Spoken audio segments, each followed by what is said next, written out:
And we're live. 3, 2, 1. And good morning and welcome to the Board of County Commissioners Budget Work Session. It's May 7th, 2020 at 9 a.m., 9:01 a.m. And for those of you that can't Zoom in, you're welcome to call in and listen at 360-252-9020. And your PIN is 1234. And that can be found on the county website as well. And we'll do introductions. I see I'm here, John Hutchings, the chair of the board. Yay. And we have the vice chair, Ty Menser here. And for the record, Commissioner Edwards is not here yet. And we have County Manager Ramiro Chavez and the Assistant County Manager, Robin Campbell here. And we have Denise Doty, and we've got Olivia Outman and Brian Ferris and Dennis Osorio, the Director of IT. So who's going to start this off? Ramiro, please. Yeah, and I believe Maria Ponte, the HR Director, has just joined the conversation as well. So, all right, thank you. This is pretty much going to be Robin Campbell's briefing for the most part, and it's going to be an interactive conversation with the board. We have a packed agenda, a lot of information, and hopefully at the end of this 3-hour period work session, we would like the board to give staff some direction. And that is really the desired outcome out of this long is now joining the conference. So Ramiro, have we heard from Commissioner Edwards? Is he going to join us today or not? I have not heard one way or the other. So all right, thank you. He's on his way. So anyway, I would just head over to Robin, and we know we're going to be tag teaming on a couple of presentations here. Morning. I'm just going to start by leading us through the agenda. There are 3 major topics this morning. First, a look at the general fund forecast, share a little bit of information about the economy. We don't know much more, though, than we did a week ago when we talked to you, but we'll give you what we know. Then we'll talk about the budget reductions. We have Dennis here to talk about the IT project lists. We've got the workforce trends that the board has requested. We'll go through the budget reduction strategies. That's where we'll spend the most time this morning. And then talk about the possibility of a 15% reduction plan. And then the last major item on the agenda today is to talk about the COVID-19 funding. And I've told Ramiro and a few other people that sometimes I feel like I'm talking out both sides of my mouth. Because on one hand, I'm saying cut, cut, cut. And on the other hand, I'm saying spend, spend, spend. That's because the COVID grants cannot be used to backfill lost revenue. So we have to adjust our budget on one hand and at the same time decide how we want to spend the new funding coming from the federal government. So we'll talk a little bit about the grants that we know we have or are coming. I'll share with you a proposed grant decision flowchart, and then we'll talk about the Treasury CARES Act funding and ask the board to start to give guidance on how you would like us to prepare to spend that money. So that will be our morning. I'll propose at certain times that we take breaks, and Commissioner Hutchings, pay attention to the clock and make sure we take our breaks because this is some heavy stuff. I promise you, before you logged in, we already discussed break time, and one's coming in about 1 hour and 10 minutes. Okay, excellent. We'll all need one by then. I read an article last night about Zoom fatigue, and I think many of us have it. It's real. So we'll jump in by I'm going to ask Ramiro to go over some information about unemployment claims. Yeah, thank you. Let me see if I can share my screen with you. Can you see it? Yes. Yeah, it also is attached to your packet of information, and this is a very short PowerPoint presentation. The Thurston Strong initiative, which is mainly involves all the cities, jurisdictions, the county, the EDC, as well as the chambers. We had a Zoom meeting with the local legislative delegation, which included Senator Hunt, Representative Dolio, and Representative Dolan yesterday. And it was mainly to start reaching out to them as to how they could probably be a help for Thurston County. So also in your pocket is the agenda that we went through yesterday with the legislators. And I can probably give you additional perspective after I walk you through this. So the Thurston Strong prepared a PowerPoint that we shared with the local delegation that I'd like to walk you through because it really provides an interesting perspective. So moving into this, as you see in this email, is the unemployment claims by week in Thurston County, and that will begin with week 1 at the beginning of the year, and it takes us all the way to week 16. And you see the variations that was before COVID-19 and what we have right now. We have given the board weekly updates of unemployment claims on a weekly basis. This graph gives you an overall perspective as to perhaps how that has occurred in Thurston County. And if you have any questions, please stop me.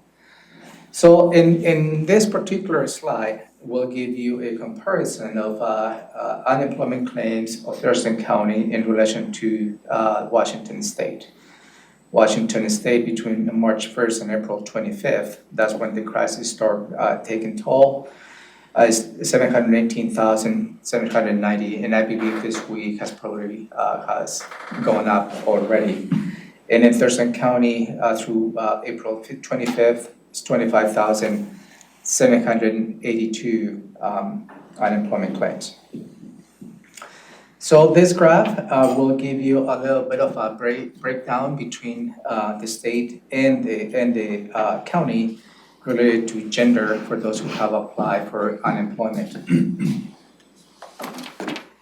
In females, in Thurston County is 49% versus the statewide 48%.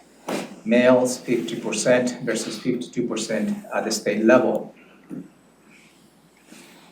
Getting a little more into the detail of how unemployment has affected based on the demographics of the county, and also is compared to the state. And beginning with Hispanics, 7% across the county, Caucasian 71%, and then that will walk you through the different demographic groups here in the county and how they have been affected. And it gives you, and again, a comparison bar that would be the orange bar, what is related to the statewide level. This graph, we're getting a little more into the detail in terms of a little more the demographics, in terms of the ages. And again, it's comparing between Thurston County and the state. And you see the age brackets between 18 and 24, older than 24, between 25 and 34. That's where we have the majority of those individuals who have been applied for unemployment. And the Thurston County, and the population bracket is 27%. And as we move into the population start dropping, 35 to 44 is a 21%, 45 to 54, 16, and so on and so forth. Older than 65, 4% have applied for unemployment. This gets a little bit of more into the demographics, and again between the county and the state. It then gives you related to the level of education for those who have applied for unemployment benefits. So you can see the majority, the 34%, they have Is now high joining school the conference. diploma, including a GED, and it start dropping depending on the level of education they have, and that is related to the jobs they currently have. It is an interesting trend that was discussed yesterday by the EDC and the chambers, that perhaps we're gonna see, if this emergency continues, we're gonna see some of the college degree and advanced degrees, they start coming up again because those jobs will continue to disappear as well.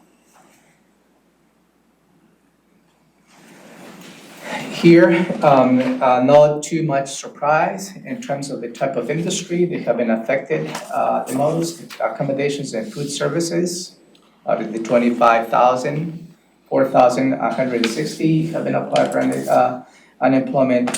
And look at the second line is the healthcare and social assistance.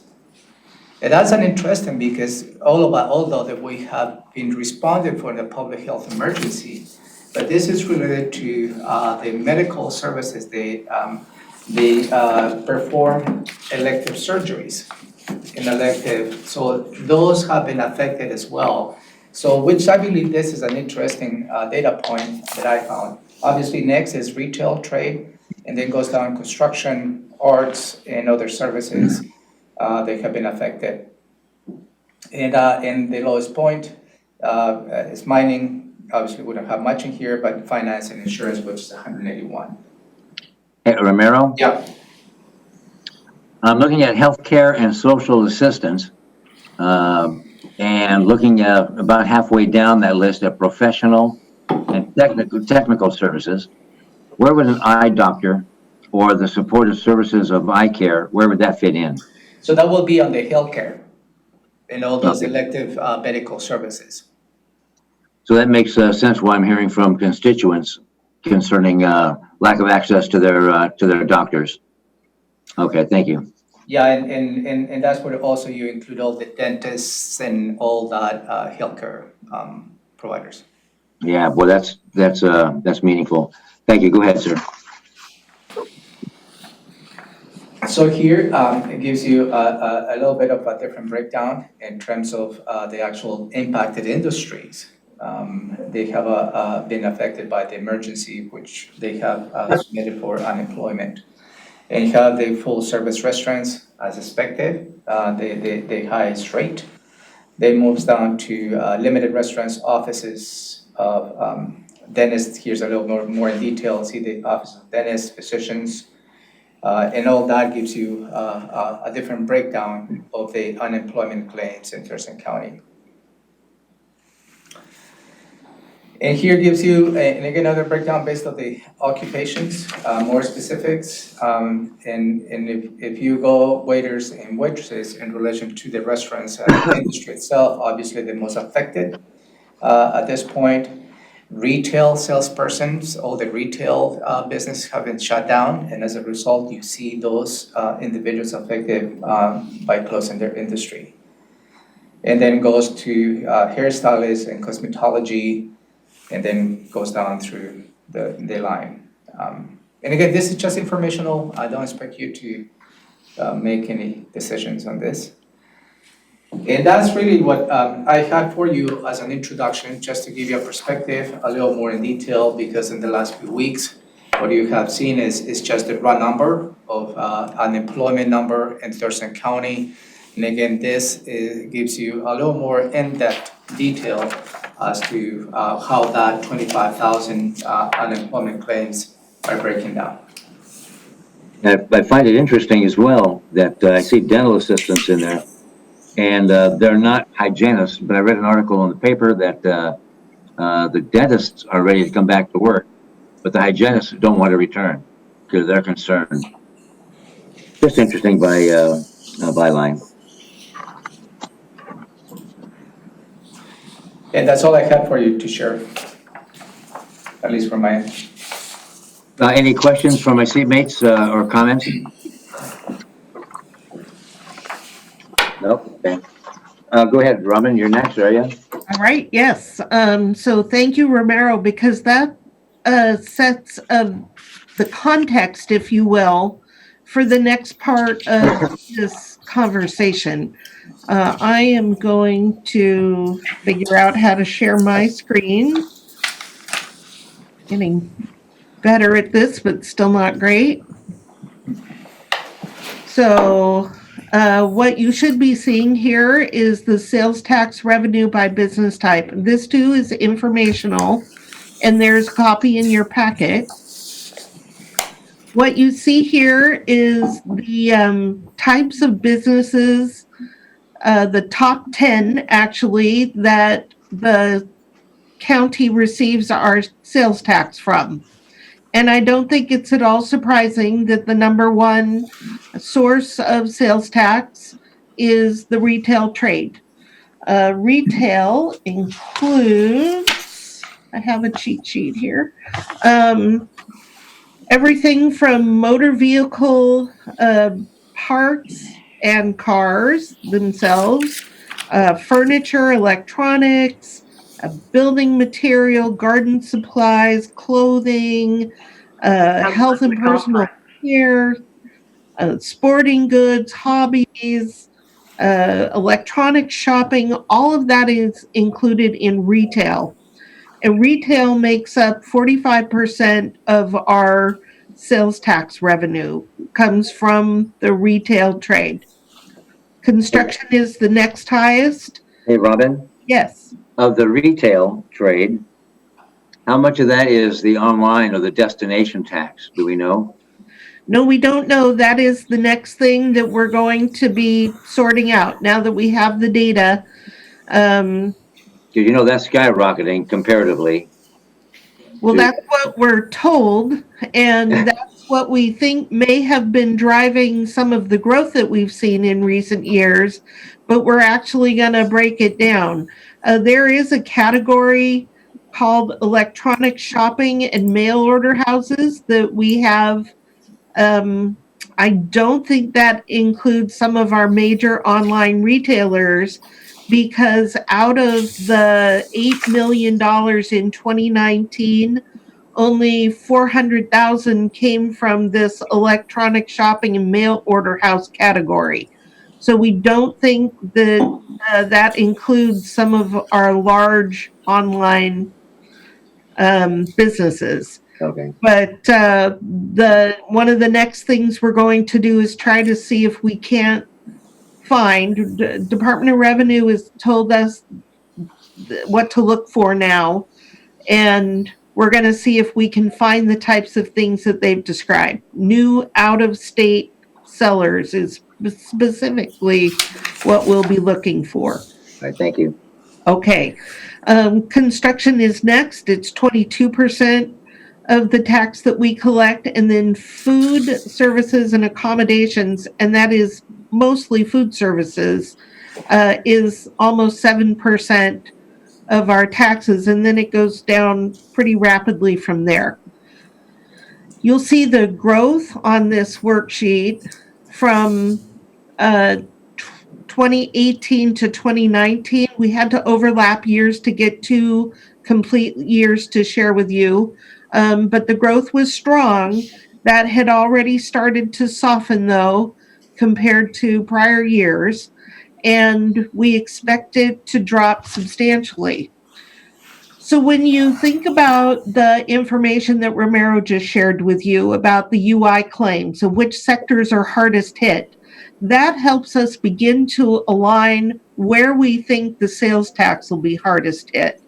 So we've known that the food service industry was almost fully closed. And when you look at all of the UI claims, that just supports the national information that we've been able to get, that anywhere from 60 to 80% is the loss in food service.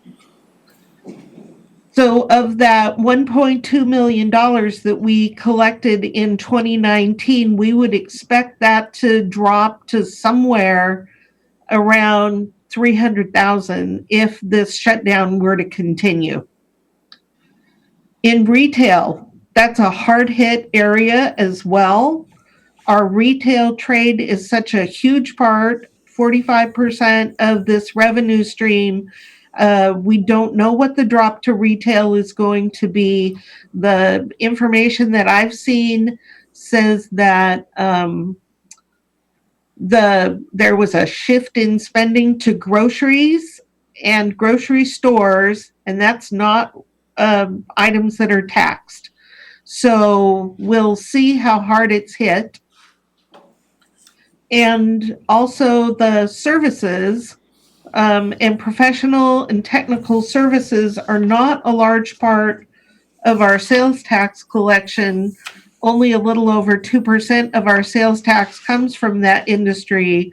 But that's a sector that we didn't expect, and an example of how all of our industries are going to be affected, not just restaurants. It's not limited to restaurants and hotels. This is going to be economy-wide, if you will. So we still don't have the information on how hard the hit is, and we're not going to have that again for a while. It'll be at least 2 to 3 weeks before we see the sales tax revenue for March, for spending in March. And even then, we won't see all of it because of the state's authorization to delay that payment till June.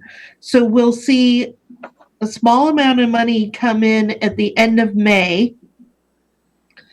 That will only represent a fraction of the taxes collected in the month of March, and we won't know what that fraction is. So we won't know if the drop is because of the delay or if it's because of the lack of spending.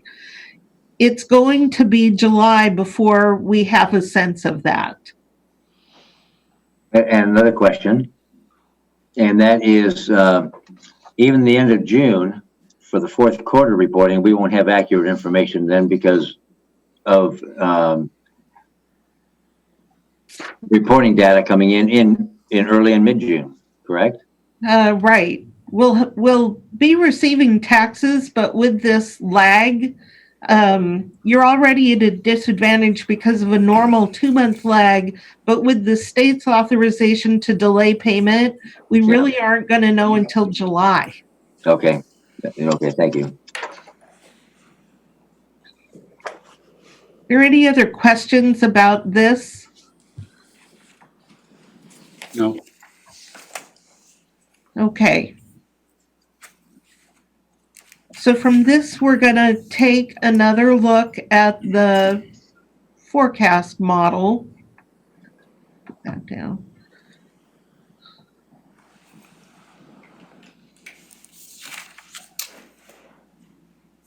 And share the screen.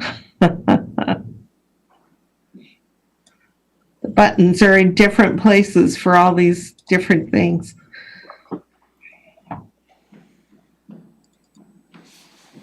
All right, I think it's up now.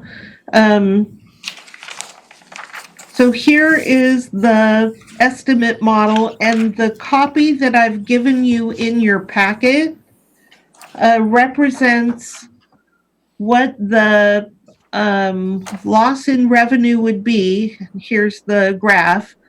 If we were to see a drop in collections that was the same as the Great Recession. And I've shared with you already that economists across the nation are saying that it's going to be worse than the recession, that it could border on as bad as the Great Depression from the 30s. We're still not going to know for a while. It might not be that bad. It could be worse. But the graph that you're looking at and the table of dollars that goes with it shows that if we look at the table, the loss in revenue, if the forecast actually plays out only as bad as the recession, would be a loss of about 5.6 million in revenue in 2020, 4.7 million in 2021, and another 3.7 million roughly in 2022. Part of the what this model tells us is that this is not a one-year issue. When you look at budget reductions, we need to look at reductions that are sustainable over time. It's not something that's going to get us through a short-term gap. It's got to be something that is going to last for 2 to 3 years while the economy recovers.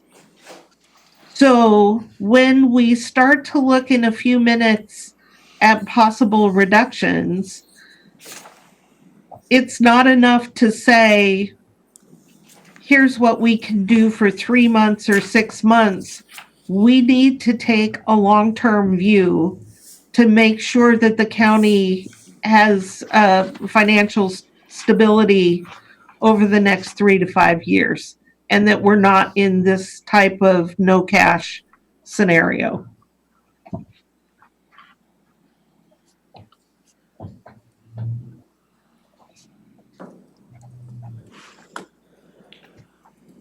Do you have any questions or comments about that? I have a question. Robin? Yes, Commissioner. Under new construction, why is it that you don't have anything under there? I'm just curious. Because I've not had an opportunity yet to calculate what the new construction estimates would have been for the property tax increase. What you see, though, if you look at the property tax line, where I think I'm pointing on the screen, Okay. you see the growth from 2014 to 2015, and 16 was pretty minimal. And then from 17 to 18 to 19, it really kind of takes off. That's not because our tax rate went up substantially. That's because of new construction. In the early to mid 2010s, I'm not quite sure how to refer to this decade, in this time period, the new construction was not growing very quickly. It was down around $300 to $400 million worth of new value in new construction. Here, we're getting back to closer, not all the way, but we're getting closer to pre-recession new construction values. And that helps to raise the amount of property tax that the county collects. If new construction goes down again, like it did in the Great Recession, it dropped within the course of 2 years. New construction value went from $1 billion to less than 300,000, not 300,000, 300 million. Yeah. That was a huge drop. You're scared. If we see that again, then that will further depress the amount of property tax that the county collects. So I haven't been able to factor that in yet, but that would just serve to make these numbers bigger.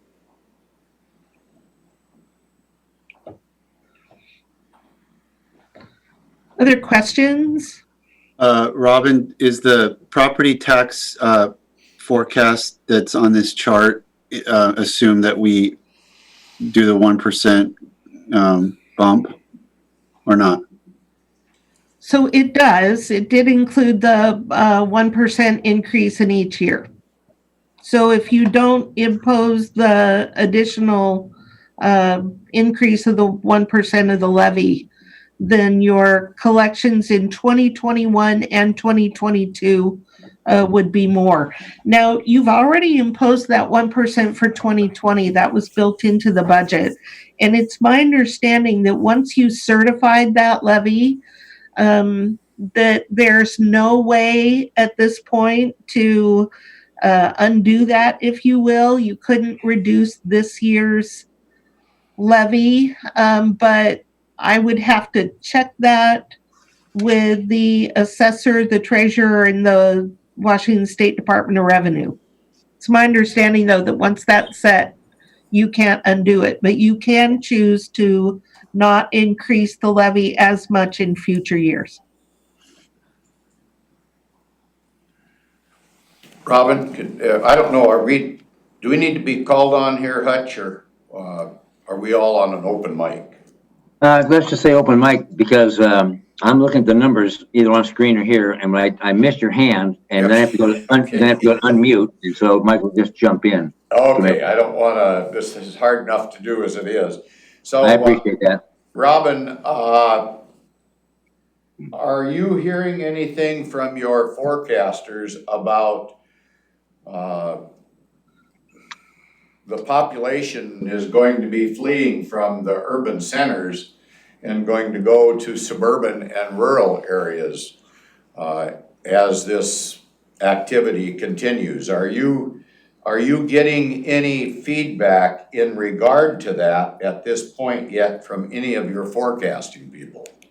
I have not heard any of the economists that I've been watching talk about migration out of the urban centers into the rural areas. Not in a way that I've heard would be factored into any of the forecasts. Well, I guess I'll give you a prediction, and you can say I'm nuts if you want, but they're gonna be moving substantially once these young professionals find out they're making a good wage and they can work from home. They will report to the office only a few times. And so I would guess that's gonna cut down on our carbon footprint, but it is going to increase the demand for housing in suburban and rural areas. And that brings me back to my push to get ready for that. And I believe getting ready for that so we can continue to have new construction as one of our bigger drivers as time goes on, because they're gonna have to go somewhere. I know that there's been a move afoot through growth management to keep that population consolidated in the urban core. I believe common sense is gonna overcome that sooner than we think. And so I'd like to get on with planning on revenue to maintain a good revenue flow. So just, I'd be curious if, you heard me talk about a bubble for a long period of time. And lo and behold, there was a bubble, and there was a substantial bubble. And I think that's gonna help us as we go along. So I would appreciate if you hear it from any of the forecasters, at least you let us know that that's coming. I will actually ask a few of the economists that I know if they've taken that into consideration. I would agree that given our experience with telework and seeing how successful that is during the pandemic, that it's possible that more companies will be willing to allow employees to telework, and that could support migration to the rural areas. So it's possible, but I haven't seen it in a forecast yet. Thank you. Hey, Gary, Yes, sir. I'll talk with Michael Kay with the EDC and Gene Angel with the EDC, who tracks all this type of research and data, and see if I can't get something from those folks. Okay, just as a point of interest, I've been talking to engineers from Boeing that are now telecommuting, if you will, and their division managers have not been in the past all that enthused about remote working. And now they're finding out that productivity is actually up, a lot less wasted time. I see it coming with the professional folks. It kind of ties in with those, that information that we got about certain levels of education, maintaining an ability to do quite a bit of that type of work remotely now. Got it. Good point. Okay. I just make the point, young professionals may choose that as a lifestyle choice, but whether it's going to reduce the carbon footprint when every trip to the grocery store and every trip to take your kids to piano and soccer is going to be more vehicle miles traveled, and there's no public transit. So I would highly doubt that it has anything to do with reducing a carbon footprint. It's going to increase that and create more problems if we go that direction. But it may be a lifestyle choice. Yeah, I guess that's where I'm coming from, a lifestyle choice, because those young professionals are not gonna wanna have their kids exposed to what we're going through today. I see there's new activity, some of this is affecting kids and they have no idea what the outcome of that is gonna be. And so I continue to feel that we are headed towards a new reality and we don't even know what that new reality is yet, so. All right, go ahead, Robin. Okay, so I just wanted to refresh, if you will, the information about the model. It's not short-term, we need to plan long-term, and the depth that we should be planning for is about the $5 million mark that would be sustainable over the next at least the next 2 to 3 years, if not longer. So that's the kind of the bottom line that this model is telling us. Robin, one other follow-up. Late last year, we were talking about a $10 million ending fund balance, and by the end of the year, we ended up with a 20. I know there's been questions by the public about that, as I have as well. Have we identified that, or are we attributing that towards a bubble, if you will, or have we come up with something that points that out, how that short time span developed such a difference in prediction? So I appreciate that you asked about that, Commissioner. I do have the question from a citizen, and Denise and Olivia have been working on the answer to that. And I'm looking for, here we go.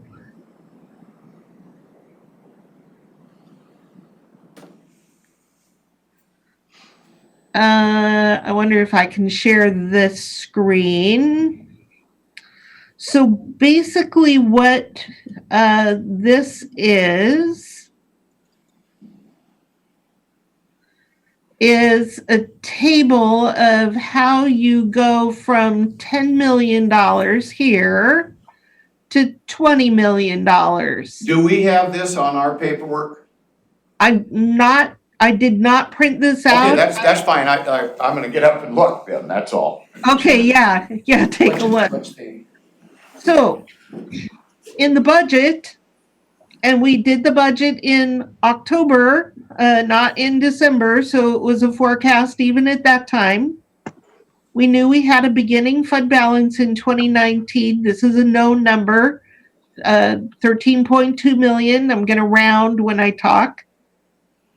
We had anticipated revenues in October of around 99 million.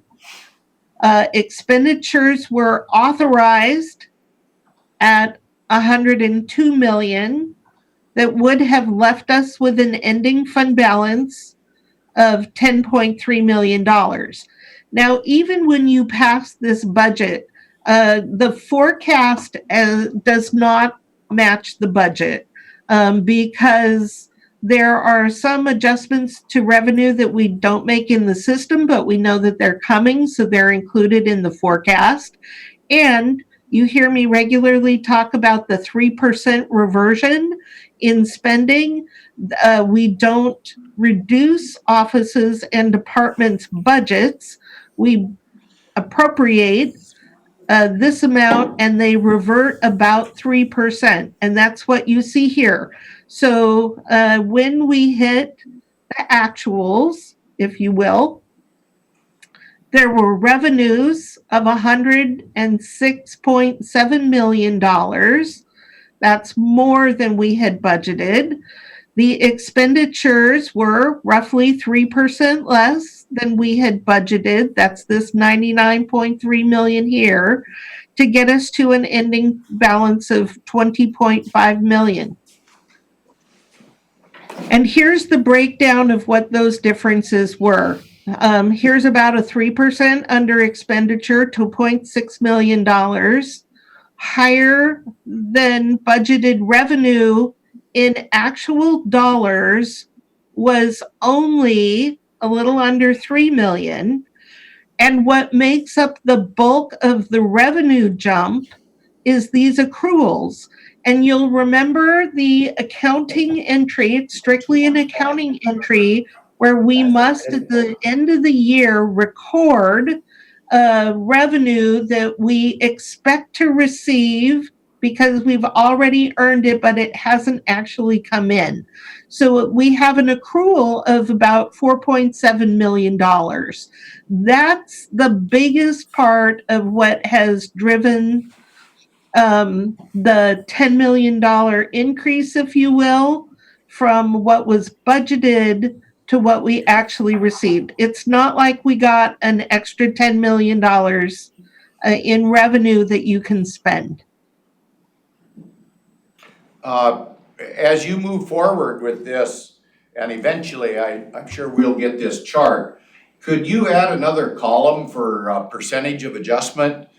That might help us just to be able to glance at it and come up with something. And now I'm kind of wondering, so some of the difference, would you attribute it, if you had to pick a couple of things, would have it been new construction and possibly that sales tax bump that we ended up with? You think that was the majority? I mean, I know everybody did good planning with their budget and was, you know, they were able to retain some and less expenditure, and that attributes to quite a bit of it.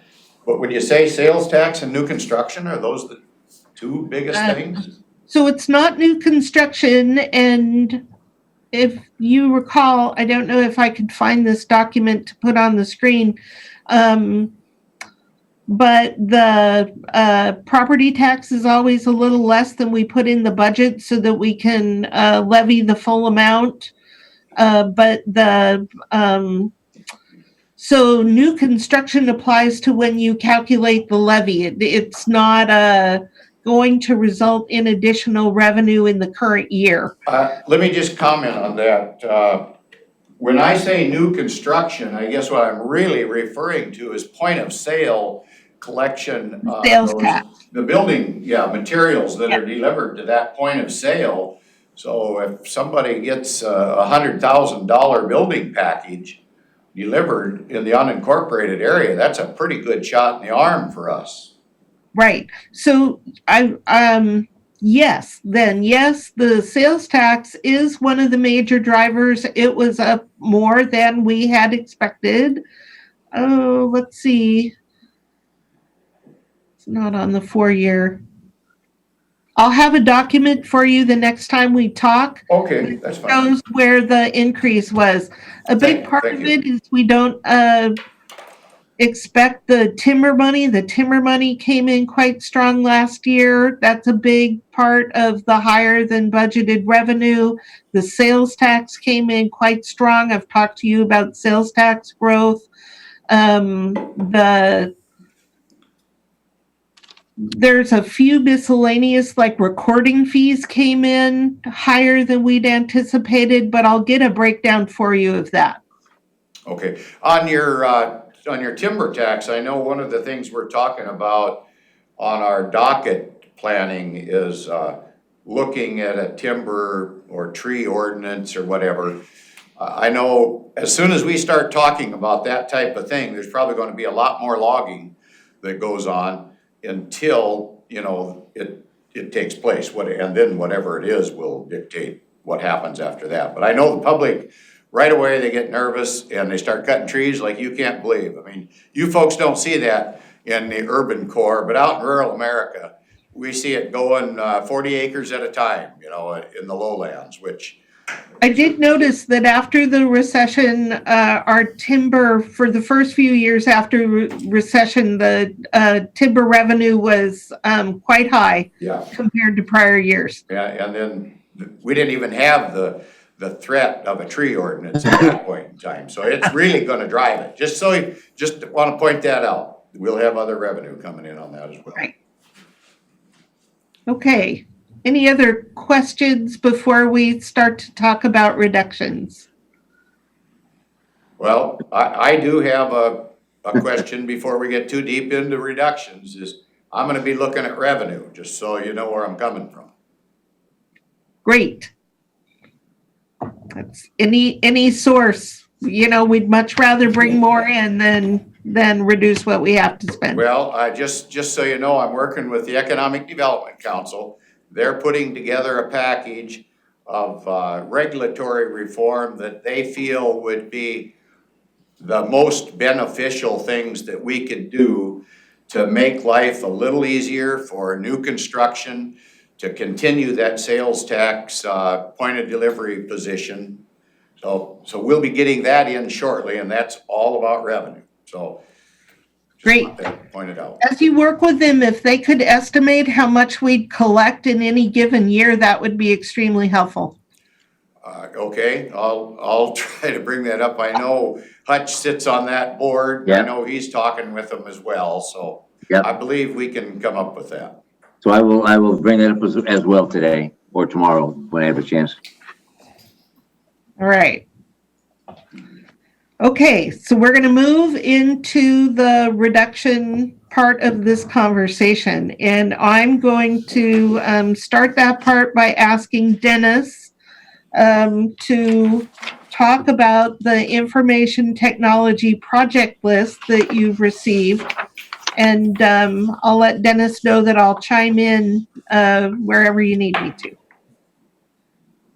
All right, thank you, Robin. I also asked Brian Ferris to join us since he has a ton of knowledge about this. I guess I could share my screen and pull it up as well. We could make sure we're all looking at the same thing here.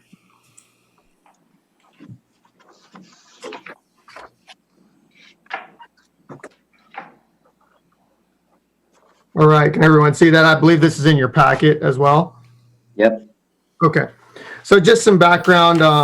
This is the large application replacement fund 5240, and I'll go through each one of these. I want to give everybody context on what we're talking about. And then we also listed two of the larger projects out of our additional IT reserve fund.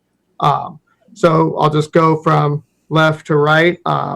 Application names, so you know what these applications are. The Amanda system is the permitting system. Damien is the case management for the prosecutor and defense, which is already in flight as a replacement. Munis and Eden would have both been replaced with the ERP system, which has already been paused. The ADAM system is the sheriff's records management. Ascend and Sigma are the assessor system. Telestaff is the old sheriff's timekeeping system that's already been replaced with InTime. LinkDocs is an e-filing system for the courts, which has also been replaced by an internal process. Class is the parks reservation system.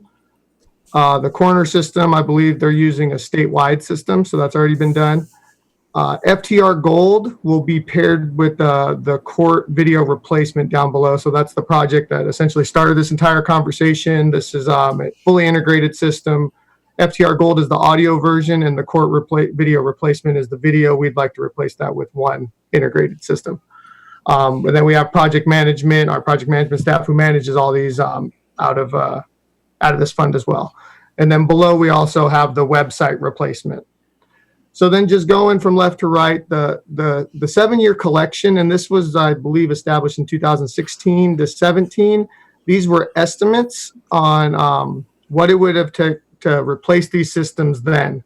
We have pretty much been short on almost every one of these estimates. So it's something to keep in mind. And none of this has been updated since this fund was established. It was, we had talked about doing it this year actually, and the crisis has diverted that. So as you keep going, there's the general fund portion of each of these systems that's collected. We have a breakdown of the annual collection. of each one of the systems. We have a to date as of May 1st, what we've collected on each one of these systems. The 2020 savings I'll get back to because that's when we start doing some modeling on what if we're going to make some decisions about this fund. This next estimated adjustment replacement. So Brian and I, along with our staff, late last year tried to get some updated numbers in prep for updating this fund this year. So you could see just the Amanda system as an example. We were set to try to collect 312,000. Current replacement costs are probably going to be 1.5 million. And then if you go over one more, the short or over shows the deficit for the most part on all these systems on what we're collecting. So then getting down, and then we also have the current fund balance as of May 1st. If you go all the way down the expenditure to date, it's 1.649 million. So we went through and we did some modeling, as everyone has talked about, and kind of looked at what we would freeze and what we already froze the ERP. But we also have some systems that we just do not believe we can freeze. Obviously, we need to keep the Damien project going. That's already mid-flight. The Amanda system is end of life come next year. So we need to replace that as well. And the ADAM system is also extremely outdated. So we put those three as if we were going to keep moving forward with the current plan. And then we went through and kind of froze all of the other ones in between there. So as you see, we've been collecting on some systems that's already been replaced because we haven't updated this fund. And that was once again, going back to, we were planning to do that this year.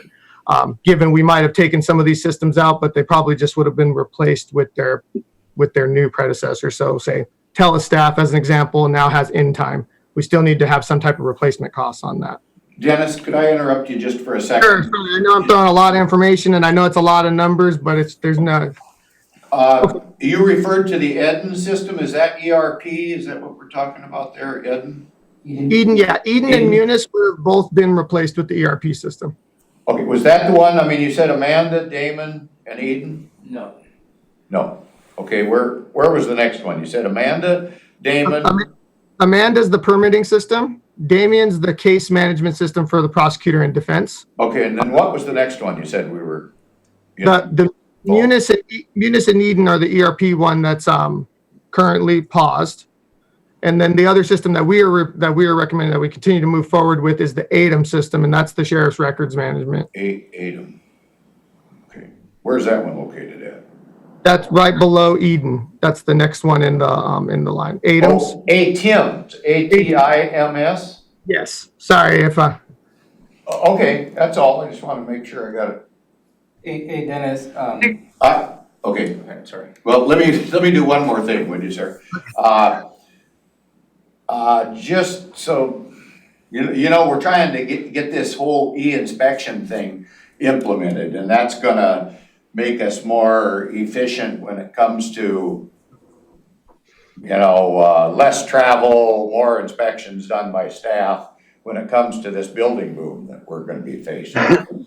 So which one of these systems are mandatory to keep that process going so we can The first one. count Amanda? And we're already looking at keeping that going. Okay, that's good enough. Thank you. Go ahead, sir. And then Romero, did you have a question? Yeah, I believe your recommendation at this point is the Amanda, the Damien, the Adams. But also, I believe the recommendation is for the board to consider the core video replacement project. Correct. Yeah, I had not got all the way down there. So that's okay. Sorry, I stole your thunder. No, that's fine. I'm sorry. I know it's a lot going on, so I'm trying to make sure we give full context to what you're looking at. And I know it's easy to get lost in the numbers. So yeah, and then we are also continuing to recommend the court video replacement, which would replace FTR Gold, as well as the in the bottom 5260 fund. We did the website replacement. That's obviously up to the county on what they want to do. So we were just we did some modeling on this. I will say this is just looking at this from a technical lens, which is always a bit difficult. I'm looking at it at what's end of life and what are we going to have impactful. It's kind of hard to say. Other systems may want new functions, right? So it's not necessarily a business decision. I just want you to know this is from a technical lens on what we need to keep moving forward with. One other follow-up on that. So the court video replacement is that go together with that FTR gold? Is that what you're saying? Yes, that is correct. Those would be combined. And that is what I brought. We chatted about this 2 weeks ago at the board meeting. We're looking to move forward with it. And this is the one that we've collected roughly 390,000 paired with the 30,000 up for FTR. The trial improvement fund, I believe, is bringing 80,000 in. And we had a shortcoming of around 300 to 350,000 that we would collect into the future. I believe is that also figuring in the FTR goal along with those numbers? Yeah, those are combined. So if you look at, I guess the AIS that I put forward had more details on that project and how the funding broke down. Okay. Hey, Dennis, I'm looking at the coroner. Did the coroner have a project that's he's looking for? 300? Yeah, so I'd like probably Brian, I know he's on, he could probably answer that. I believe they're using a statewide system, Brian? That's correct. We were starting to collect on that, and the state came out with a statewide system that they could buy into for much cheaper. So we ended up saving a lot of money on that. Okay. Thank you. I think they implemented that in 2018, if I recall. All right. Dennis, can you articulate what the case is from your technical perspective on the video, why the court project should go forward? Absolutely. Essentially it's in line with some of these other ones. It has multiple critical components that are end of life. So we're kind of flying by the seat of our pants if those were to fail. And the court video is essential to the court's operations. So we get a lot more functionality as well, which we talked about somewhat, because right now we're kind of piecemealing some virtual court, if you will, together. The new system would allow for much more functionality, but in addition to that, it is end of life. It is no longer supported, and there's critical components in that system that if they were to fail today, it would probably cost us significantly more to try to figure out a solution on the fly to get it back up and running. That system was originally put in 2012, and we put a 7-year life on it. So we're at the end of the equipment life. I would also say on the court system that it's not the additional functionality that's driving the cost. It's the basic needs in that system that is making this it more expensive than we had originally estimated, and everything that we're looking at that is cloud-based is costing more than if you were to host it on site, is my understanding. More to acquire and implement, and then less over time. That might be backwards. Brian would have to jump in. But one of the reasons that this is critical at this time is that the court is preparing to do more by video, given the current condition of health in this community. And to be able to do that effectively, we need this system in place. Judge Buckley was just telling Romero and I about how they are streaming on YouTube to preserve the public's ability to attend court, and YouTube turned them off because of content, something about the content. So they shut them down, and they managed to get that turned back around, and they haven't gotten shut down again. But just the fact that it happened, and that would not be the case if they had this new system. Just to ensure access, we need to have this new system up and running. And just to touch on that a bit more, because I know it came up for that specific project. The replacement is a full integrated system, but we worked, me, Brian, and the court administrators worked very hard to try to peel apart anything from that project that was additional, so we could try to do an apples to apples replacement comparison. That's where the trial court improvement funds got brought over, because we asked for them to pay for that portion of it. So we did do that exercise. I know that was brought up in the past. Okay. Press on. Well, Any other questions or any clarifications I could provide? Sorry, go ahead. Go ahead, finish your thought. Oh, Dennis, maybe one thing, if the two are combined, I don't know, is there a way to combine them? So, I don't know, it seems like a lot of this stuff we get's hard to follow sometimes. And if it is truly a combined deal, maybe have them right next to each other somehow. I don't know how to do that, but. You mean combine them from the funding perspective? No, I mean, when you put them on these lists, that this one is connected with this one, but they're halfway across the list. I'm just looking for a little more simplicity when it comes to. What you see is the separation between the funds. Yeah. Yeah. 5240. That's what I'm 5260. wondering, why they can't be together. Yeah, it's because the video system was originally more of an infrastructure project. And then the large application fund was created, and just the audio version, the audio portion of that was included in that. So that kind of goes back to what we chatted before, in the beginning. We need to update this. Oh, okay, then maybe just food for thought, one more thing as we move forward, because we don't know what the new reality is going to look like when it comes to hearings and trials and motions and all of that type of activity. I know in the past, it's often been required the defendant had to be present and all that on certain things.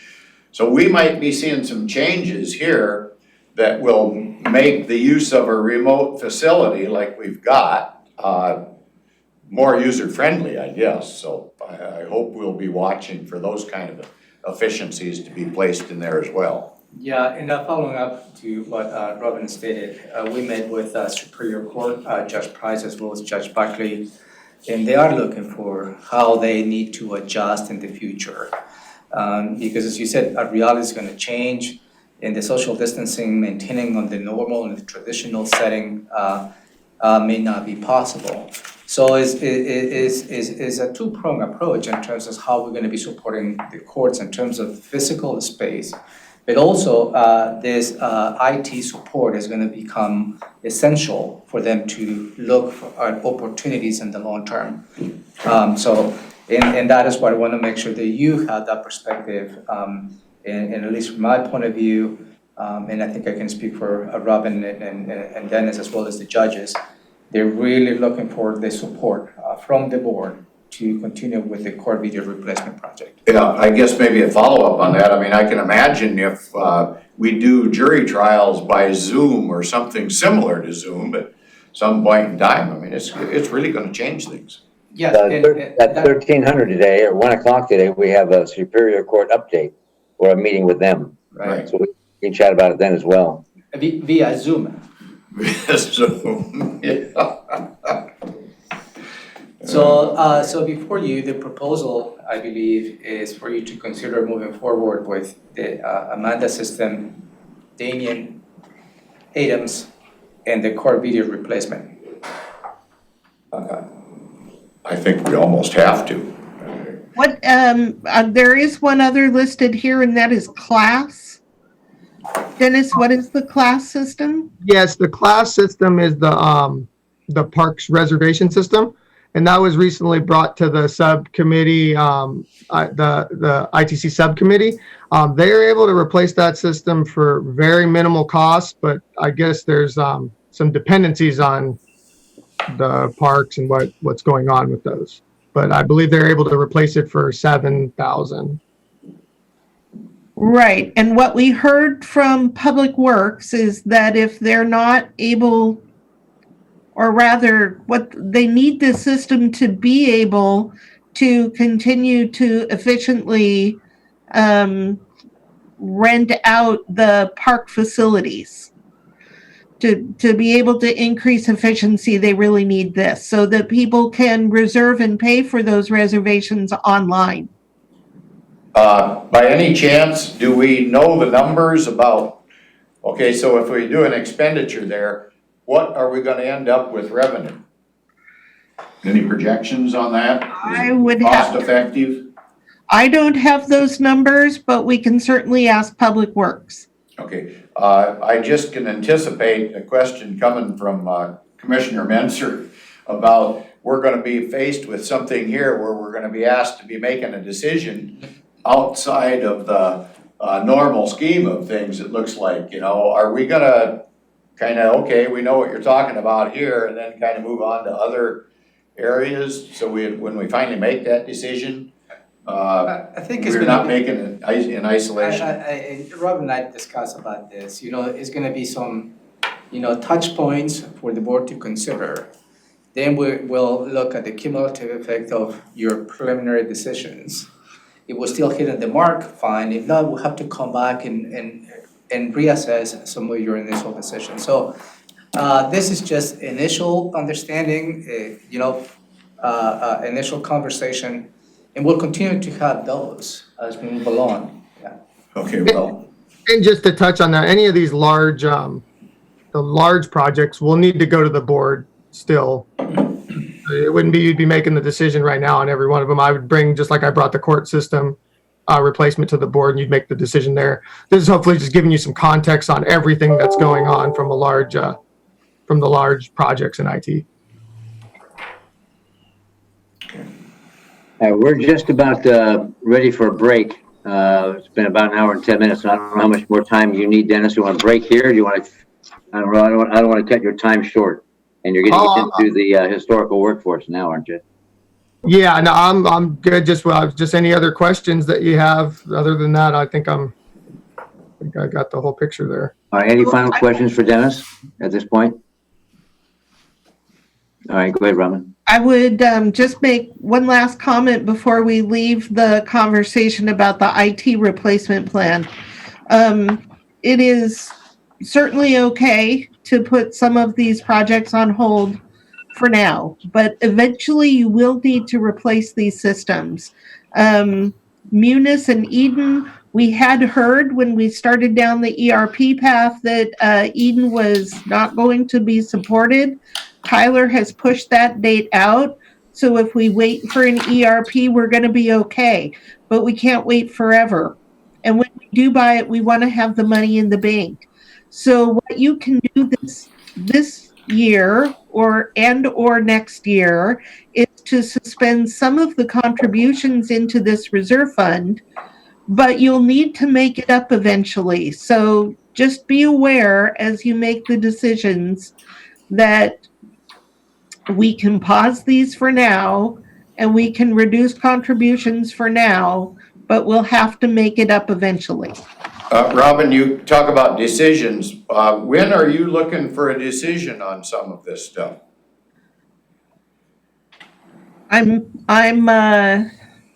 am encouraging you to have a reduction plan in place that we can implement on the 1st of July. And we're going to need some lead time if any of that affects labor. So I would say that we need to have a plan like within the next couple of weeks. Okay. All right. Can I add one thing? Yes, I certainly. looked up Parks revenue just for Edwards. In 2018, they brought in $25,000 from renting out their facilities, and I can get the 19 numbers during our break. So it's a decent amount. Okay, thank you. Wow. Perfect. Very nice. So with that, if there's one thing that Zoom proves is that humans will find a way to make social interaction uncomfortable, even when social interaction isn't even allowed. What a gift. Let's take to give Olivia sufficient time. Let's take a 12-minute break. I've got 10:10. We'll be back at 12. What's that? 17. 10, All right. No, 10:17. Yeah, 10:17. See you in 12 minutes. Thank you. That's not 12 minutes. 17 is 7 minutes.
Back to the budget work session for the Board of County Commissioners. It's May 7th, 2020.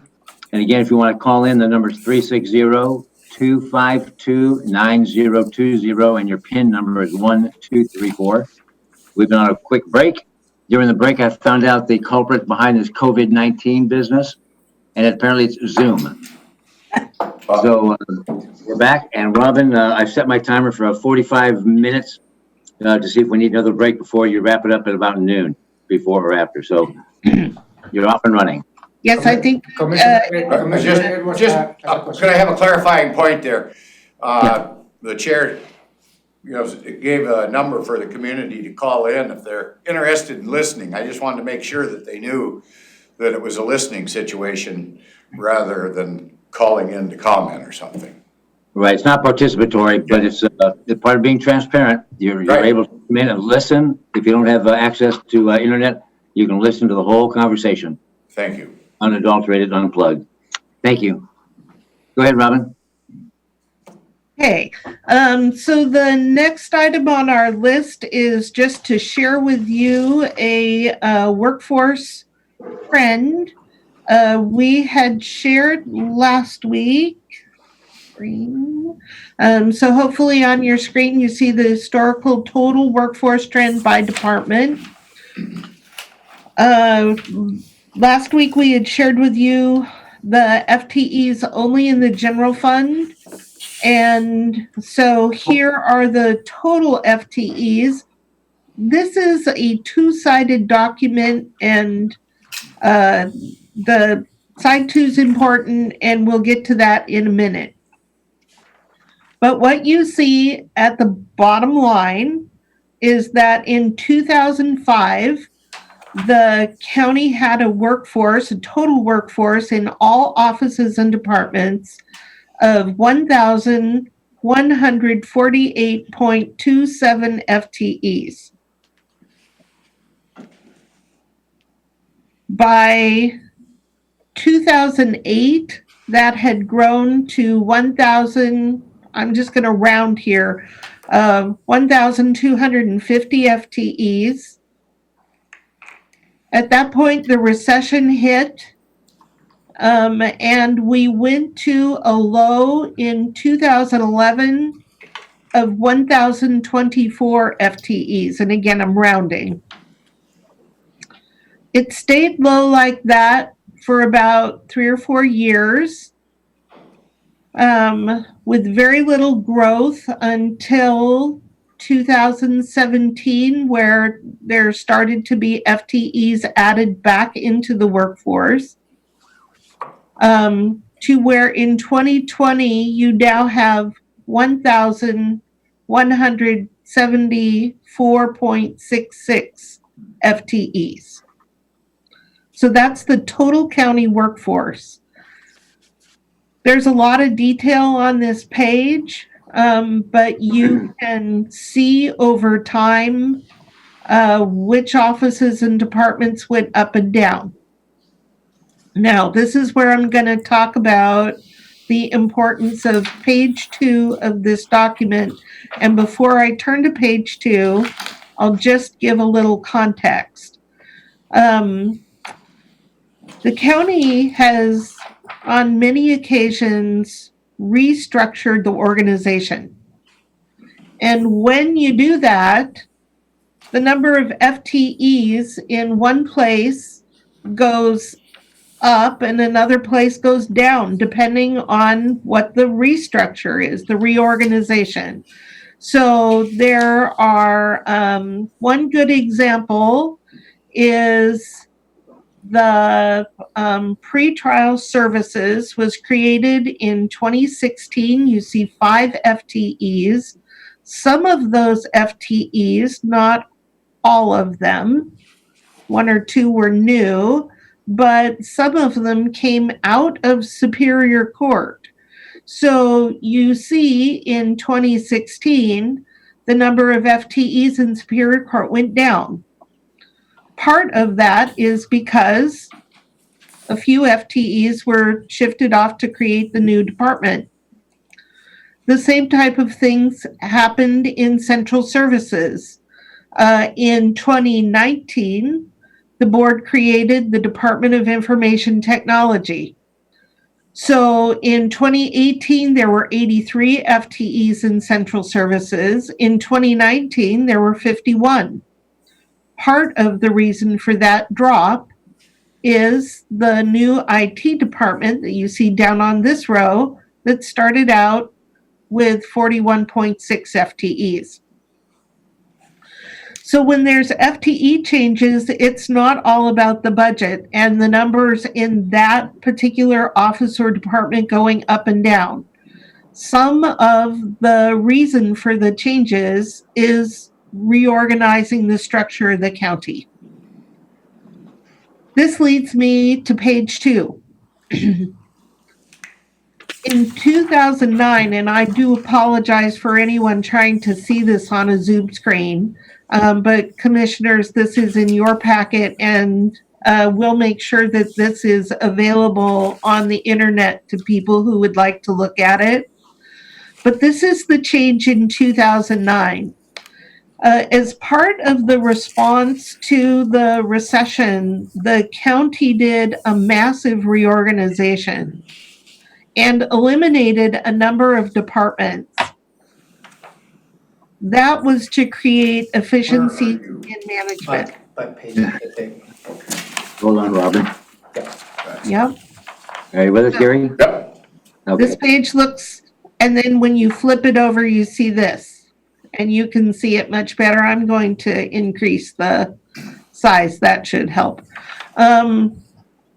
So this is a restructure crosswalk.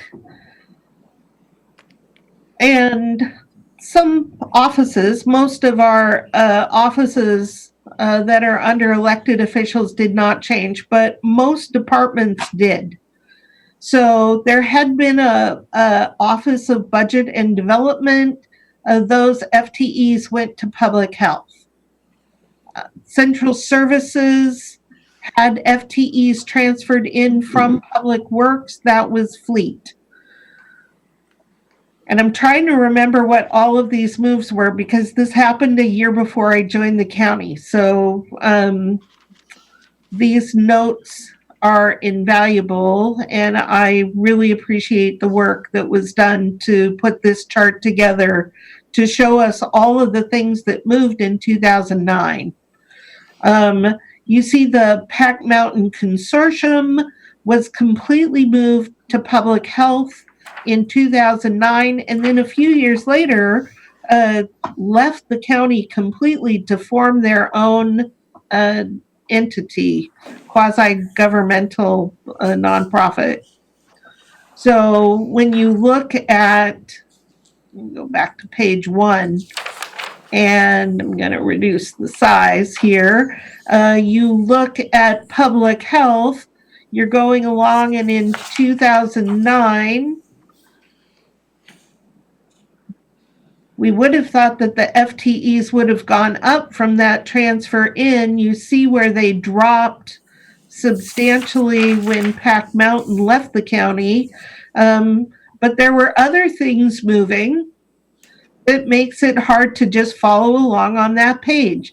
There was just massive movement around the county. So I guess that the point that I'm trying to get to is it makes it very difficult to simply look at this trend and say, oh, juvenile court had 60 FTEs in 2005 and 57 in 2020. That one's probably pretty clean, but you cannot look at public health and say that there was 108 FTEs in 2005 and today we only have 95 because of all of the movement between the years. Robin, can I just add a comment? So these are all just remember, they're all a point in time. And so the historical total workforce, the basic chart there is showing the numbers of the budget that was adopted originally.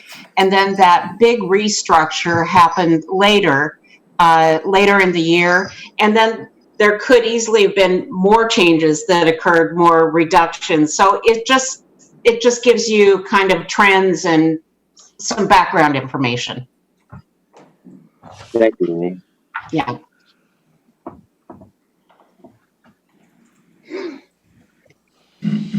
Do commissioners have any questions about this chart? Maybe just one thing, Robin, we restructured that BHO business. Is that on here? BHO would have left public health. In what year would that have been? That was 2016, 17. 16. And they actually left social services, not public health. So you see, in 2017, there were 26 FTEs.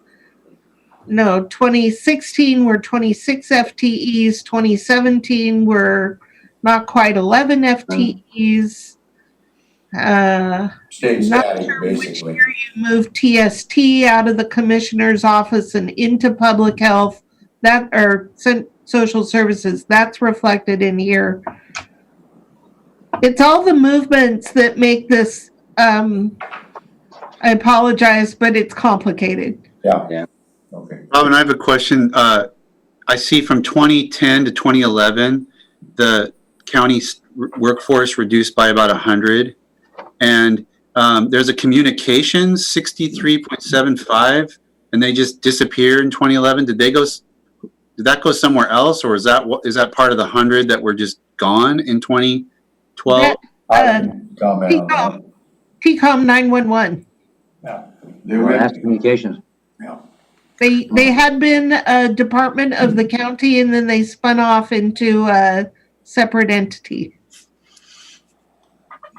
So, even the general trends are of overall county workforce is complex, because that 2010 to 2011 change doesn't mean that the citizens weren't served by the same services. It just means that a chunk broke off and did its own thing. That's right. Okay. Yes. Now, looking at the commissioners, that same workforce by department, that includes PIO, doesn't it? It does. And how long have we had the PIOs before 16 or 17? The The whole time? PIOs were here when I joined the county in 2010. Okay. So it's being consistent. I see that. Okay. All right. Thank you. Just for one clarifying point that Commissioner Menzer brought up, so that really isn't a drop of 100 employees, because they went elsewhere in a whole new entity. So it was really only a drop of about 40 employees when it comes to county employees. That's right. And then when the Pat Mountain FTEs spun off, there were that many. Right. They left in about the same time frame. Another thing about the commissioner's office, you see in 2011 to 2012, there's a jump of 3 FTEs. Part of what was happening there was the addition of the treatment sales tax to the commissioner's office, which has now left this office and gone to, I think they're part of social services now. So movement in and out of all of your offices, just in it would be extremely difficult for us to attempt to list every move over the last 15 years. It looks to me like correct me if I'm wrong, but it looks to me like this is a much more useful chart for the elected offices than it is for our internal departments. I see more consistency if I look at assessor, auditor, treasurer, sheriff, and correction, superior court. That seems like there's probably been less in and out there. I mean, you've given a couple examples, but Right. Right. Less, but not none. yeah, not none, but much more useful to look at the historical trend. Yeah, these others are so public health, so many things that sounds like have gone in and out and up and down that it's hard to make any sense out of Right. public health, for example. or Public Works, or what is now CPED, all of your central services, moving things in and out and all around.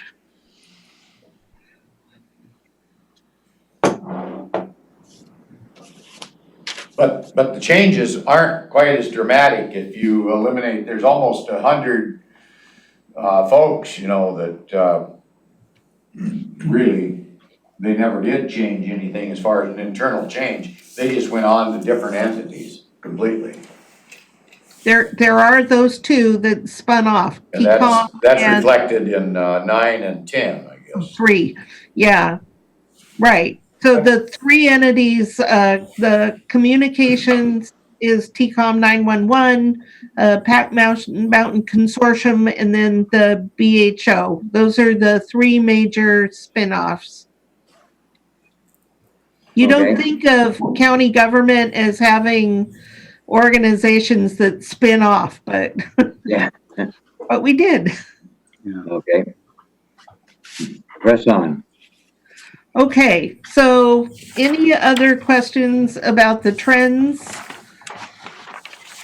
I'm gonna stop sharing my screen for that. I'm gonna close that file. Here we're gonna move on to what is probably gonna be the bulk of the next half hour. And after that, we'll take another break.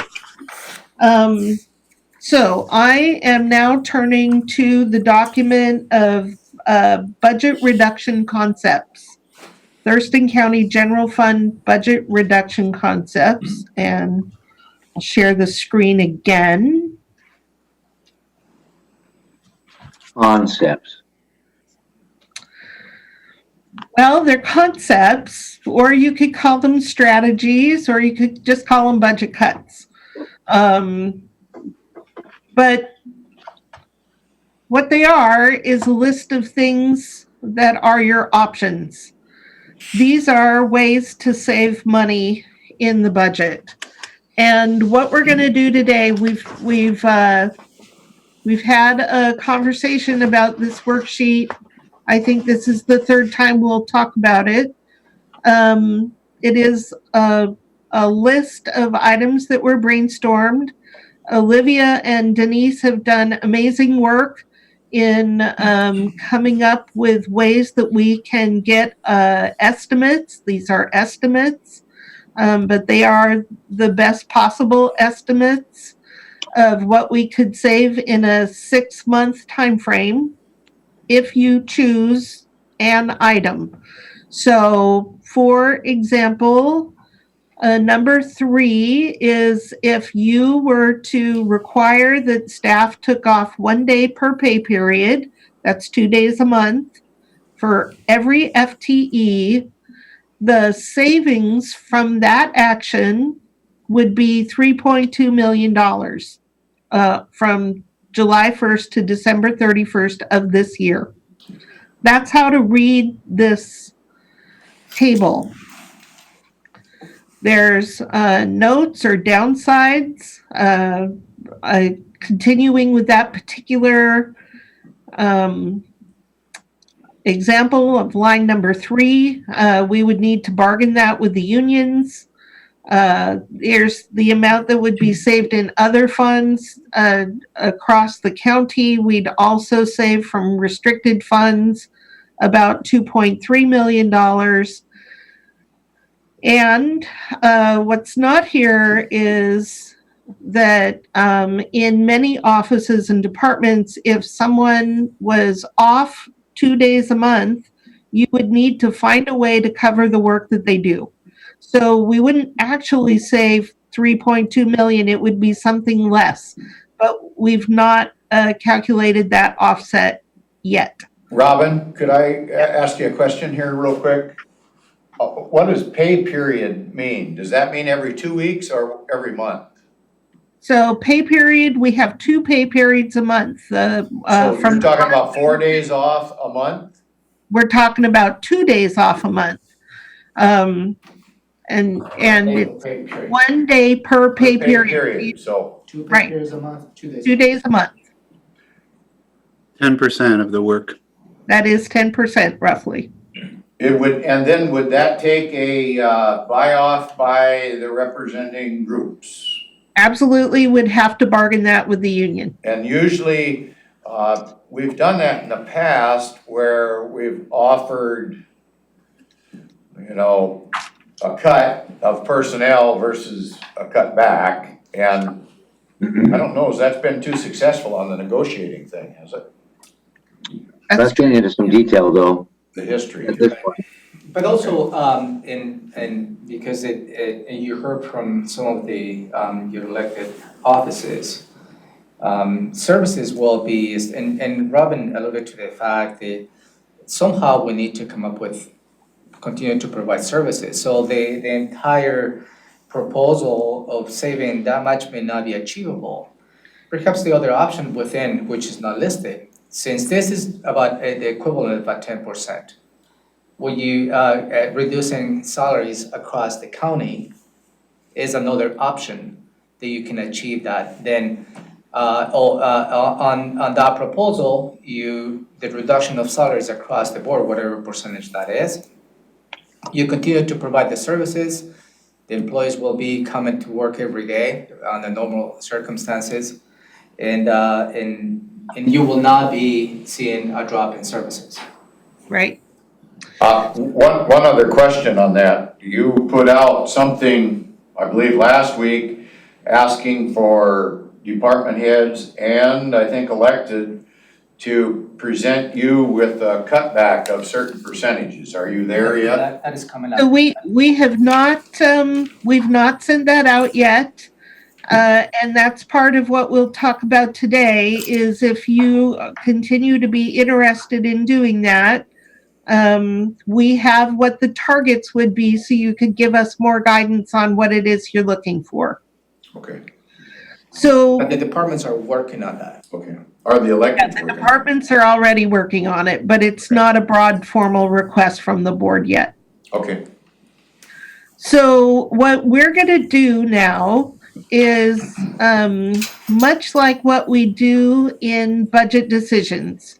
We're going to go down this list line by line, and I'm going to ask you on each item if, as a board, you would be, I'm struggling for the word here, the right word. It's not interested, because I'm sure you're not interested in any of this. But would the board be willing to explore further an implementation of this item? So, number one, here we go.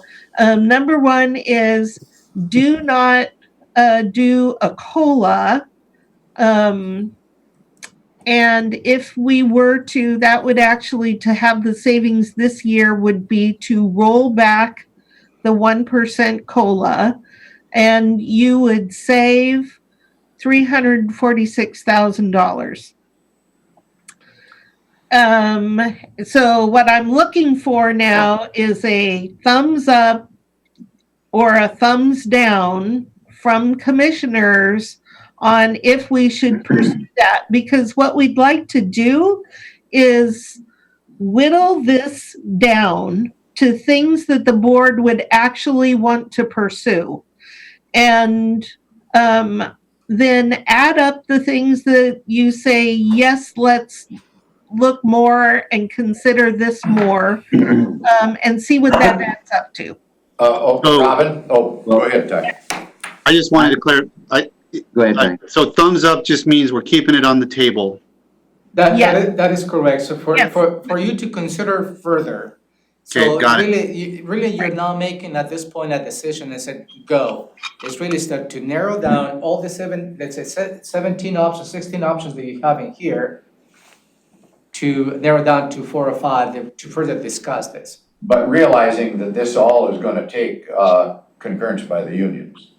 Everything will need to Everything have here. negotiations, some, yeah. So- Yeah, and so knowing that, many of these things that take negotiation with the represented employees, we're kicking it down the road. And so eventually they're going to be so far behind, I'm not sure we'll be able to catch up, or when we will be able to catch up. So with that in mind, and not even having had the represented employees weigh in yet, I'm okay with number one, keeping it on the table, but I'm not really in favor of implementing it, if that makes sense. Well, I guess my perspective on this is, I'm okay with keeping it on the table, but I think that we as elected officials, if we're going to be doing this to staff, we ought to be prepared to take a reduction in pay ourselves, however that works out. Well, I'm okay with that, and the unions might say, hey, we'll take the reduction in COLA because we don't want any furloughs. I mean, so the whole thing's gonna be negotiated and talked about, Well, but I'm okay with leaving it on the table. But also you have to keep in mind what you're saving with those actions, Yeah, not much. okay? And remember, the target is $5 million. Yeah, Romero, on the note of commissioners taking a salary reduction, perhaps this is a good time Yeah. for you to. Because and thank you, I was gonna touch base in between 3 and 4, the proposed salary reductions across the board. And the question was asked, whether the elected officials can take a reduction as well. That may be a little more difficult to achieve. Obviously, you cannot change your own salaries midstream, and you cannot change your salaries anyway, except for the salary commission. But there's an opportunity for you to consider donating back to the general fund. So you can achieve the same objective doing it that way. That has different tax implications, yeah. Should we do that? Okay, I'd throw out something else there, because we've talked about the salary board, if you will, about doing away with it. And then we could do everybody, couldn't we? Why couldn't we just do everybody? The commissioners and all elected officials take a X percentage cut. that's a conversation, I think, for another time, not right now, where we have to implement something immediately. And I'm not opposed to donating back to the general fund, but if I were to do it by myself, it might help save postage. But if all the electeds did it, then that might be worthwhile. So Well, it's gotta be, something that's gonna be substantial and make a dent or cause a dent. I know, we ought to figure out some other way to do it, just for the tax ramifications that are gonna go along with it. It's So gonna, you know. Right. There are tax ramifications. You're absolutely right. But the board sets the salaries of all the other electeds except for the judges. So you could implement a reduction in the salaries of the assessor, the auditor, the treasurer, the prosecutor, the sheriff. That is up to you. Your own salaries are set in this other fashion, and then the judges are dictated by the state. Okay, So what we're talking about, is that one of these items? I don't see that on the 1 through 16. So when we did I'm going to double check with staff, but I believe when calculations were done, they included everybody.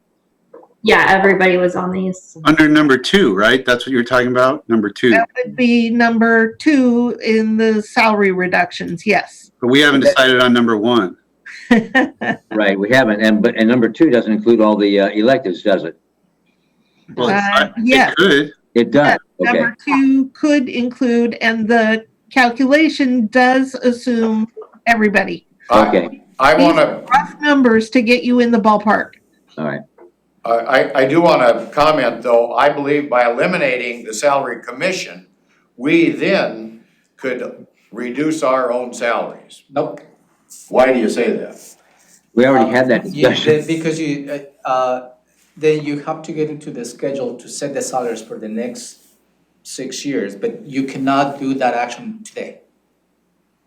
So remember what Jane Fetterman walked you through, and the board back in probably 15, 18 years ago exercised that, meaning set the salaries for the next six years. That's what they did back then, without affecting the current sitting commissioners.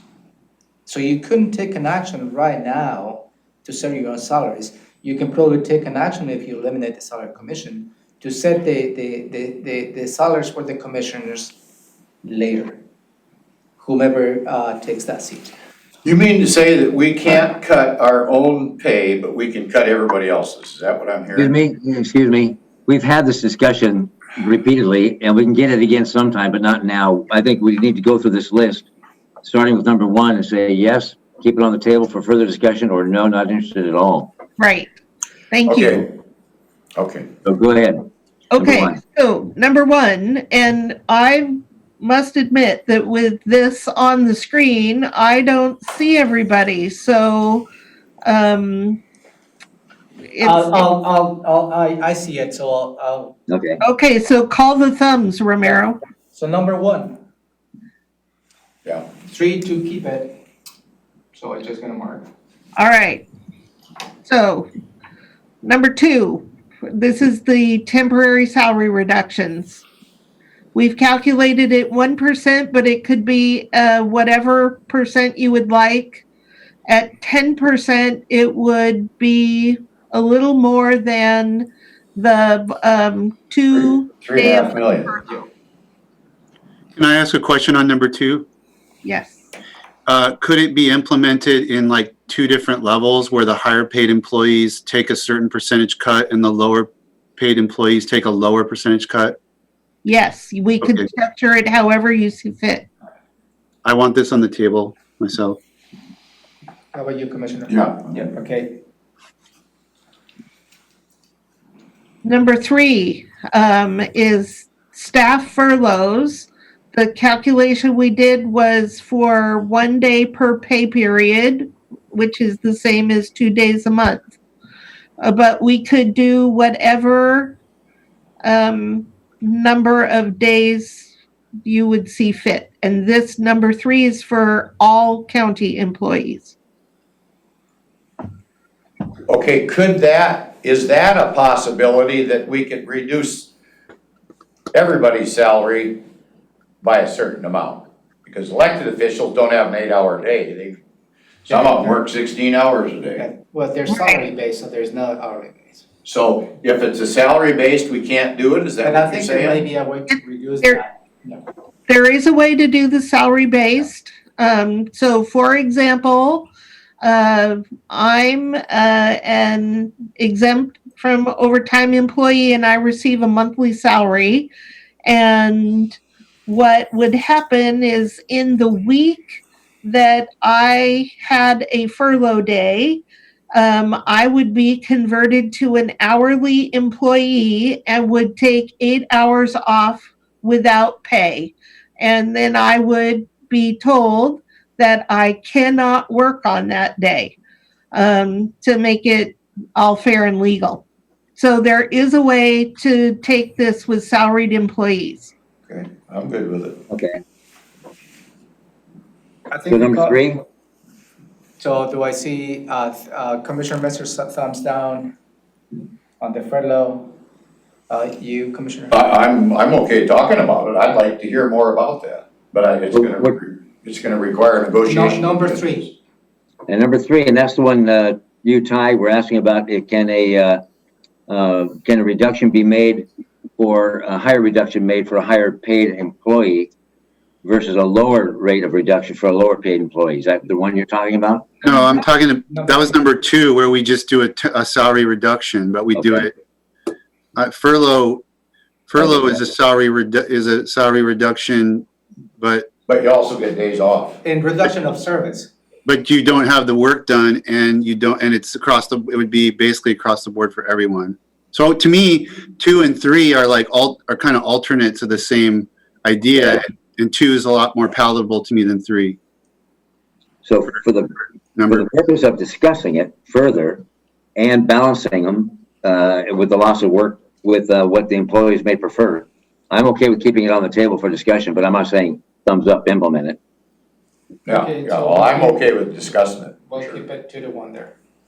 Okay, so I'm going to move on to number 4. This is also a concept of furlough days. So it is also 2 days a month or 1 day per pay period. But number 4 exempts the 24/7 operations in the county. So we've exempted the sheriff, corrections, juvenile, and the coroner who operate 24/7 because you would have to bring people in to fill those shifts. And by furloughing those folks, you just start to incur overtime in the people who are left. I'm okay with that. Yeah, I'm okay with the removal. So is that a thumbs down? Or is that thumbs up? No, So you want to keep You it? want to take I that wanna off? talk about it. You want to leave that on the table? Yeah, I wanna talk about it. Commissioner Messer? I'm down on that. That's a thumbs down. Yep. Okay, so that removes furloughs without the 20. No, that doesn't, no, keeps it because Commissioner Edwards and Commissioner Hutchins would like to continue the conversation on that. Okay, And that's what I'm trying to get clarified. I fully support that. So is that, I don't want to talk about it anymore? no, Or is if it- No, we're gonna support- come back again.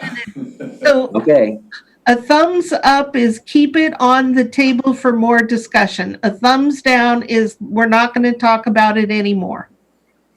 because we're going to exempt them out.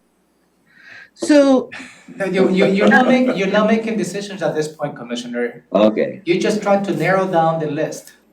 okay. Thumbs up. thumbs up, still on the table. Yeah. Okay, number 5 is a voluntary day off without pay per pay period for all employees. This is just instead of a required furlough day, we would allow employees to opt to take a day or however many days without pay. On average, if 1% of our employees opted to do this, we would save about $33,000. And I'm asking Denise and Olivia to jump in if I don't state it accurately. That's correct. I assumed a relatively low participation level, but that gives you the number. Then if you want to assume it's a higher participation level, we can just multiply to get a Okay, different. I have a question about that. Do you have a metrics to compare this to that it's been done elsewhere or something like that? So we just got some information from Maria that had voluntary days off in, I think she said it was from 2009. She sent it. I've not had an opportunity to look at that or share it with Denise and Olivia to factor that in.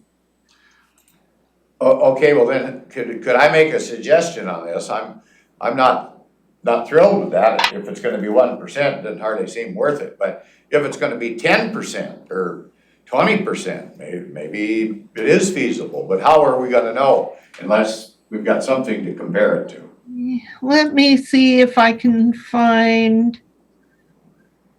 Are you seeing my, I don't know what you can see on the screen right now. Are you still seeing the budget reduction list? Yes? Okay, good. Then I'm searching on a different screen for the information from. That was sent on May 5th at 4:37, Robin. And is Maria on the line? Yes, she is. Perhaps she could speak to that.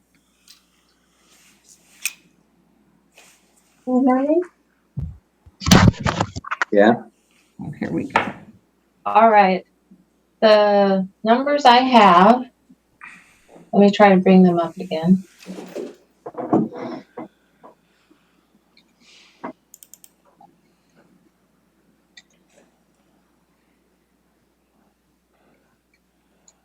Sorry, my email is not cooperating.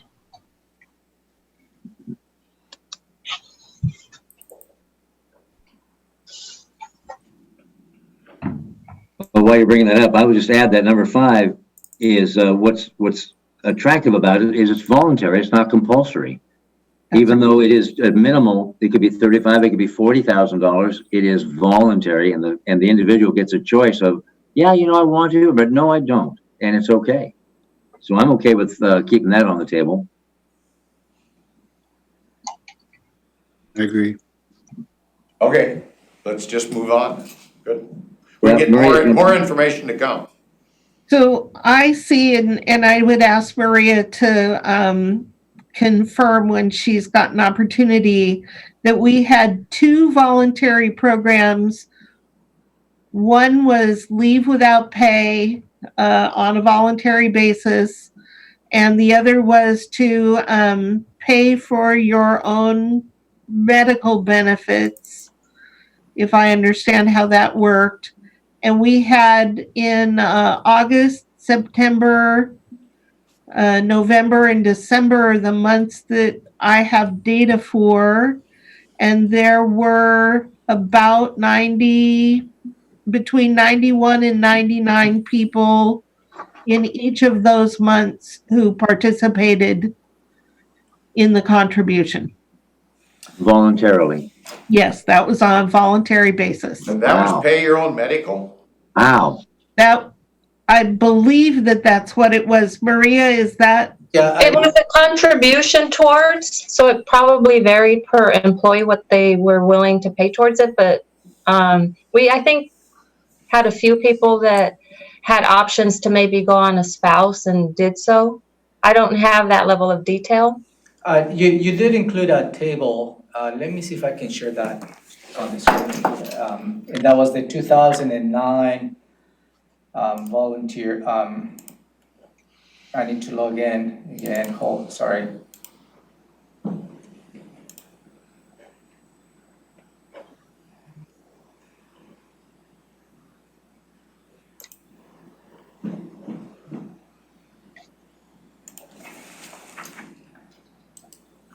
I have to admit myself. Okay.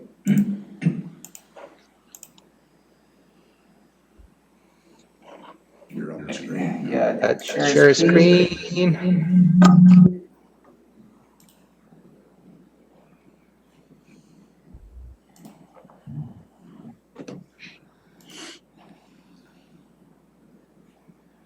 So can you see that? Right. Yeah, and this is the table of 2019, and I think that's on point what Maria was saying. For instance, at that time, in the auditor's office, 7 employees volunteered to do that, which they also contributed to their benefits, and the salary is next column for a total of $10,570. If you go down, for instance, also in financial services, there was perhaps 1 employee who volunteered, but they did not voluntarily reduce their benefits. So the contribution to the benefits was 0. So the salary reduction was only the only savings. So if you go down, for instance, prosecuting attorney were 29 at that time. And they reduced their benefits a portion of that, 17,000, and the total of that was 24,000. So as an overall, in 2009, the 91 individuals participated on that, and the overall savings was $73,647. And was that only for the month of August? Correct. Yeah. If you look at the tabs, there's September, November. Yeah, so that was for the, you see the tabs, and September was, let's move on. It's a little more. 89,000, 90. November, and then Wow. December.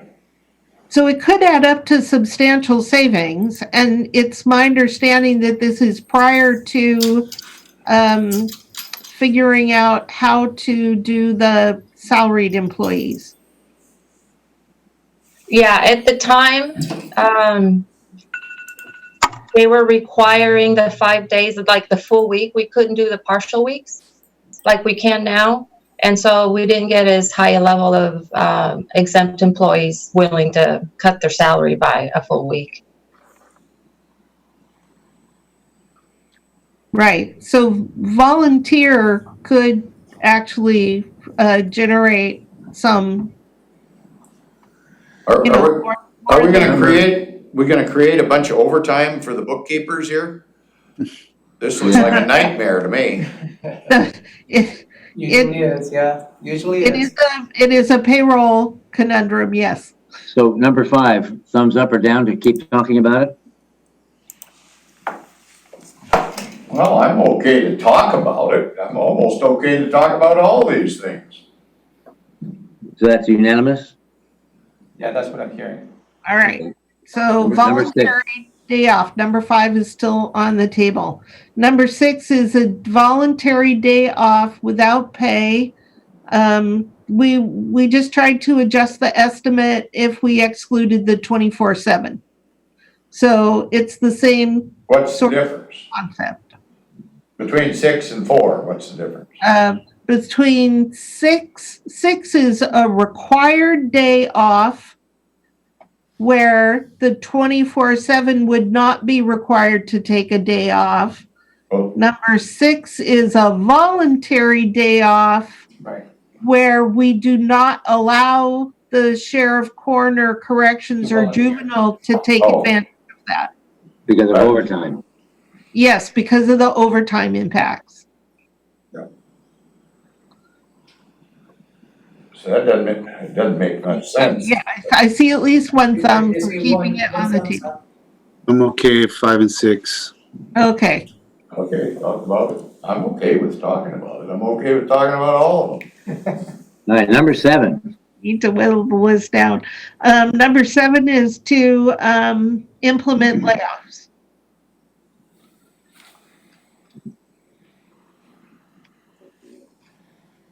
Well, I think we gotta talk about it. I don't see that we can get there if we're gonna do, $5 million if we don't talk about it. But furloughs may be in lieu of layoffs. Layoffs is a more hard line. Well, sure, I'd rather do the furloughs. And Robin, how many people does that mean? So we made no assumption about the number of people who would be laid off.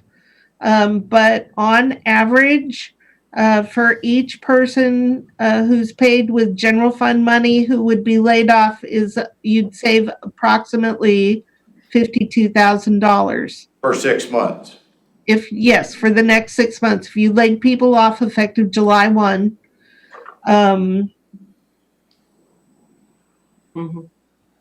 Can I ask about this one? Yeah. It came up, well, it says right here in the notes, unemployment will adversely affect this. And there was discussion at our last meeting about how we're self-insured for unemployment. So the amount that we're going to save isn't really the amount we're going to save. Can you elaborate on what that means?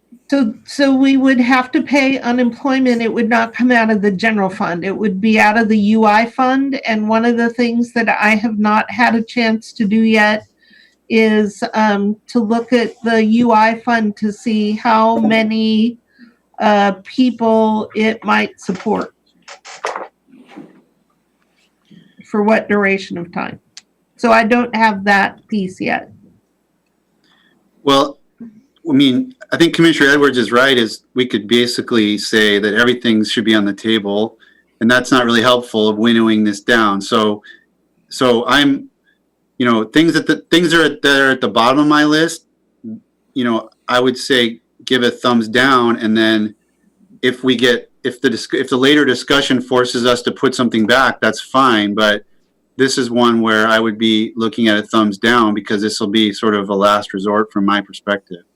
Well, can I follow up on that? I mean, Yep. and without us knowing how much we're going to have to expend on unemployment insurance, we might not be saving a thing by doing that. So, Yeah, that's another wrinkle to it for sure. and I think we need to know those things before we make these decisions. Yeah, and you see the potential savings of 52,000 for one employee for being laid off for the last 6 months of the year. So if you come back to the target of a little over 5.2 million, if this is the only option, you can do the math. Well, yeah, that does. How many employees will be laid off? And then if you add the back end on the lack of funding on the unemployment insurance, that may give you. We might get nothing. No, you'll get some, I believe. Some, but we need to know that before we can make that That's decision. what Robin is saying. She needs some time to. I'll add that there's also leave cash outs. So that's a hidden cost. What was that? Leave, because if you Leave lay off an cash. employee, we have to. Oh, yeah, Compensate so for the vacation. I see a whole bunch of bugaboos in there. So thumbs down. Thumbs down, so that's a thumbs up, so Yeah, thumbs down. we'll take that out. So we're taking that off the table for now. Yeah. Yep. You know, if you take it off the table now, it doesn't mean you can't put it back on later, That but, was my point, yeah. All right, right. Implementing hiring freeze. right. So, I'm gonna ask Denise if you could talk about the assumptions for the hiring freeze.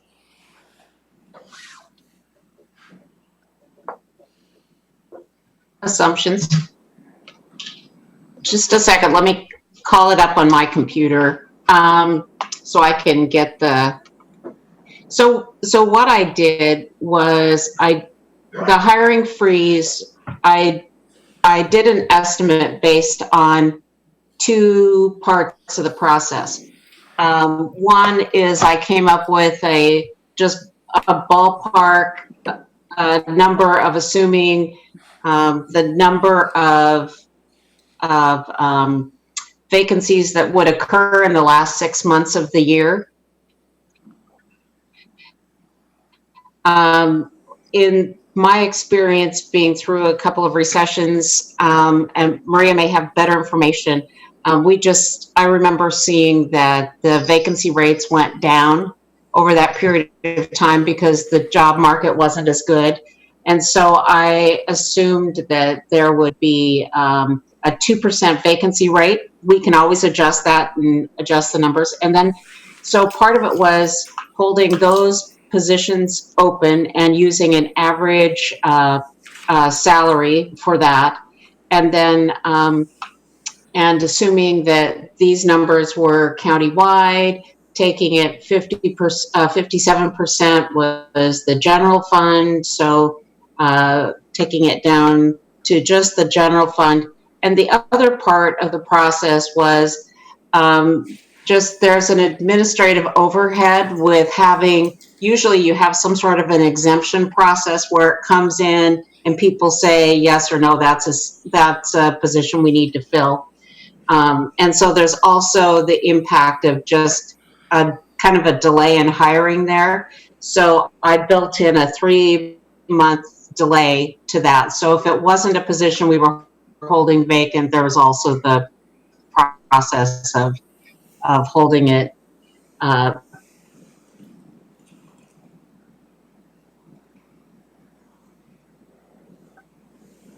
Thank you. Is that it, Denise? She looks frozen. Yeah, she does. So, but there would have to be exemptions with a hiring freeze. There generally are. Just a delay came up. Okay. Yeah. So I'm okay with talking about it still. Yeah. So I think Is that if all three of us? I Yeah, we got could 3 thumbs up. Okay. to keep it on.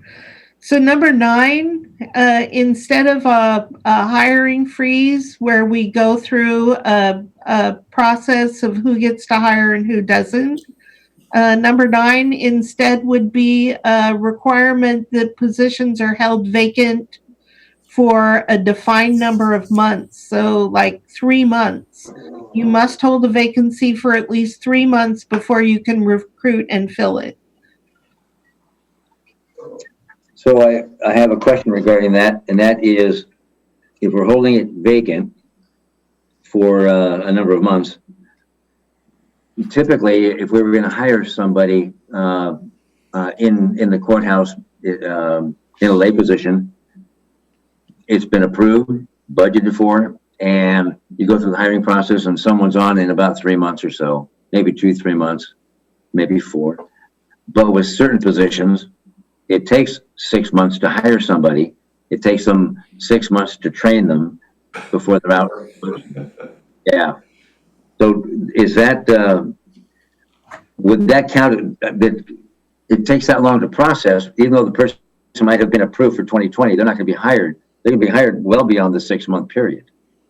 Would that apply? Is that really a savings? I don't think there's anything there that's gonna give us any benefit. Number 9. Did it make sense what I said, Robin? It does. I mean, we may have approved a position for a sheriff corrections officer. We may have, I don't remember now. But they wouldn't even be hired before the end of the year, perhaps. And that's not really a salary savings. Right, but you have other positions in other offices that take a very short time to hire. And Right. if you were to say you can't even begin the hiring process until 3 months or 4 months of holding that vacancy, then that would generate savings. That's number 9. That's number 10 as well then. That is number 9. Number 10 is if there were any new positions that the board approved in the biennial midterm, that you would eliminate all of those. Oh, okay. So can you explain 8 versus 9 for me, just so I'm clear? I mean, is 8 just meaning that we're keeping it indefinite and on from a timing perspective, or is there a substantive difference between 8 and 9? Go ahead, Denise. Yeah, so 8 does assume that some positions will be held indefinitely until the hiring freeze is eliminated. A smaller number. And 9 says we're gonna define certain positions, or we're gonna say all positions for a certain period of time. The latter, all positions for a certain So it's period just of a more time. limited freeze versus an indefinite freeze. That's the only difference. Right. Okay. And why would that require bargaining? Yeah, that's my question too. It would depend on your collective bargaining agreement.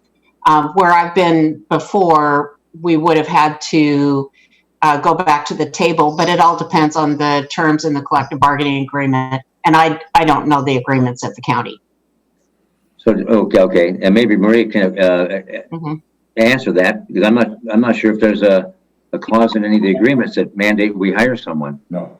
I agree. I don't think we'd have to bargain not filling a position, but if we were to eliminate it, we could, and it was a bargaining unit position, we'd have to put the union on notice. Okay. Thank you. All right, so number 9. And number 9, that's what you want to keep it? I didn't see any. It seems to me if 8's on the table, then 9 is just a variant. So it would make sense to have it on. Yeah, I would still talk about it. I'm okay talking about any of them. So is that three thumbs up? Yeah. Okay. So number 10, moving on to number 10, is that for any position that was authorized in the midterm, those would be eliminated. And help me understand, Denise, I don't know if I don't know. Is this all the positions approved in the midterm, or only those that are currently not filled? It is, sorry, I had to make sure my mic was on. It is all the positions that were added in the midterm, and there were just 2 in the general fund. 2, they're still vacant? I don't know. Well, because this may not materialize, since those positions may have already been filled. Right. This was just assuming you would reduce the budget and however you get there. Right. Eliminate those 2 positions, and those 2 people would be laid off. My concern on that. Last in, first out concept. My concern on that topic would be, by doing that, are we then creating an overtime budget somewhere else that is, if it's a mandatory position that ends up in the end costing us, you know, so there really isn't any benefit. So give me the two positions that you're talking about, I guess, that we got hired. What do we do? That's what I want to know where they're from. They're a law clerk and a deputy.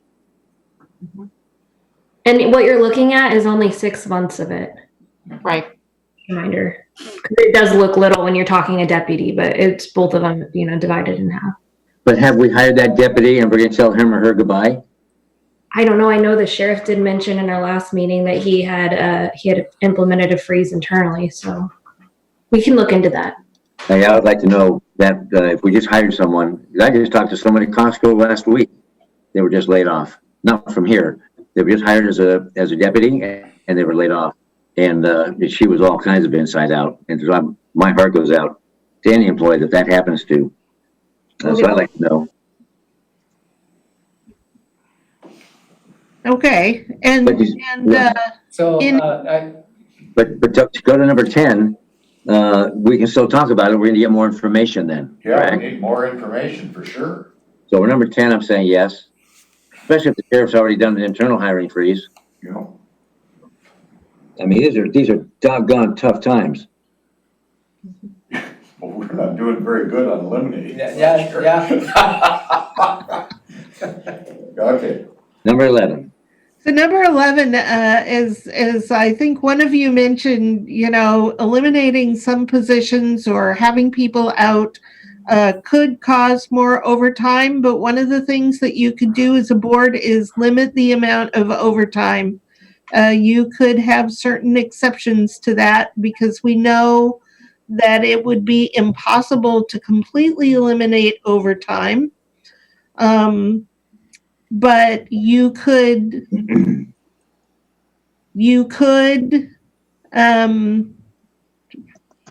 I think you could significantly reduce the amount of overtime. How did you come up with the reduction of 878,000?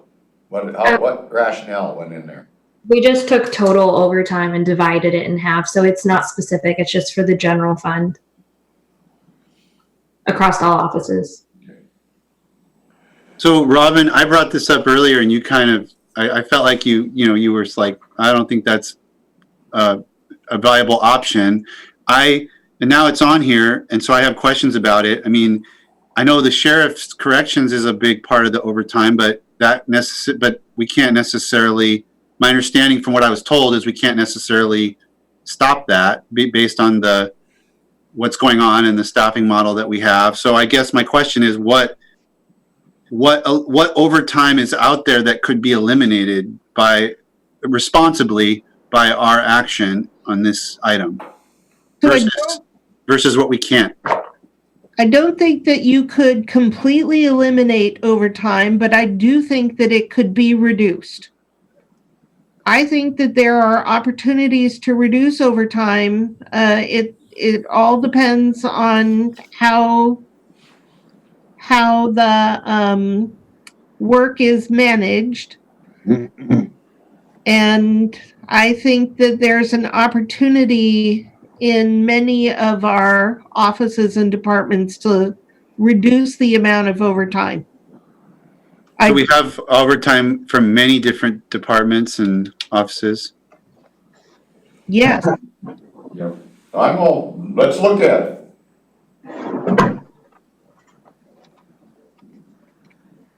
Okay.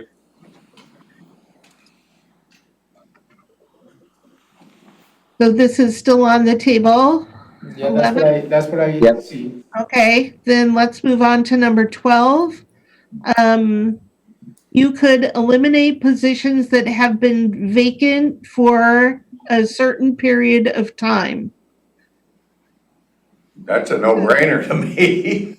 Well, it is to me as well, but I'm looking at new in 2020 and prior unfilled. So that's for anything that's been open and anything new that hasn't been filled yet.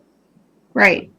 So if we took half of all the positions that are currently open and eliminated them, because there are, again, going to be those that you would not want to eliminate, then, you could save about $708,000.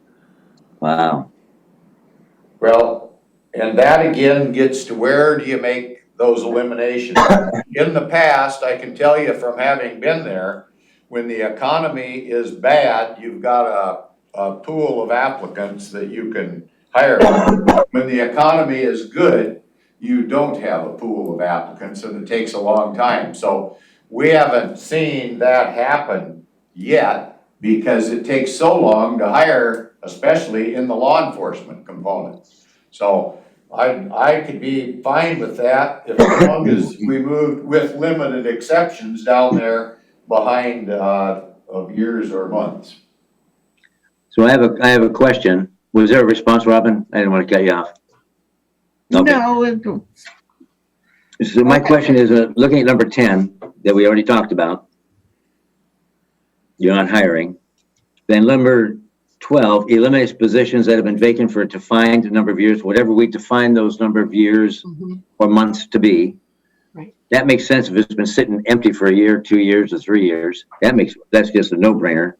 But it says so that's half of all of open positions and new positions in 2020. So if we authorize new positions in 2020, I'm thinking that's because they were needed and justified. Whereas eliminating half of the other open positions that have been empty for quite some time, and I don't know what those numbers are. We could eliminate 3/4 of the ones that have been open for years and keep the 2020 as an option. I'm not suggesting, I'm just saying and I look at that in contrast with number 10. Don't hire anybody. so the assumption was that you would not eliminate all of the open positions. You would be able to choose which ones. And we assumed that if you picked about half of them, that this is how much you would save. But we would give you the list of the positions for you to consider. Okay. I would also say, though, that at the time each of these positions were established, all of them had justification and were needed. Right. Some are just harder to fill than others. Okay. I understand it. On 12, I think as long as it says with limited exceptions, I'm okay with it, but it's got to, that's the reality of it. So we would get a list of all the open positions and the ones in 2020 that haven't been filled yet. Yes, we would Yeah. give you that if you want to continue to consider this option. I do. Yep. And is that gonna say with limited exceptions then? For some reason you have it in some places, but you don't have it in others. I'm concerned about that. You can create those exceptions when you get into the Yeah, details. you just put it in there. The label really doesn't give you the direction. No, it doesn't, but I want a concurrence from the board that we are agreeing that with limited exceptions. I haven't heard that from Robin yet. She's in charge here. But the commission's in charge. Well, And we can you add might it. think you are. Yeah. We can add that. The assumption here is that we're only going to eliminate half. So that's the limited exceptions you're talking about. We're going to go through and pick Okay. half, not all. Okay.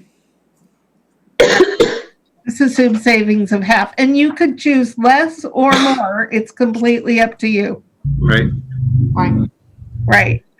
So number 13, moving on, is you could temporarily stop all salary increases like step increases or performance awards.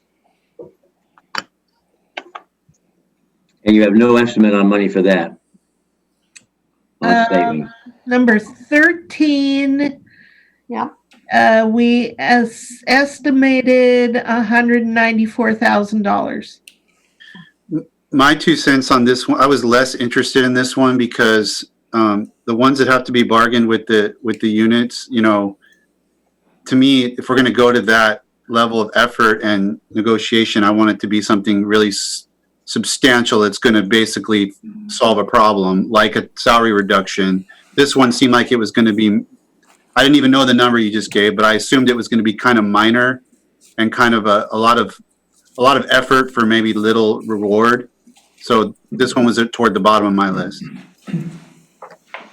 And my thinking is if it's a temporary stop for 6 months, that eventually it's going to catch up to us again anyway. That's what the bargaining would, that's what it would push for, of course. Right, it would be difficult to permanently eliminate step increases. Yeah, that's not possible. Yeah, so, and it saves about 200,000. Roughly, yeah. So, So what is the board's down, For now, I'm going thumbs down on this one. Unless Commissioner we, Edwards? On 13? 13. No, I don't know, I'd like to explore it myself, I just think it's worth talking about.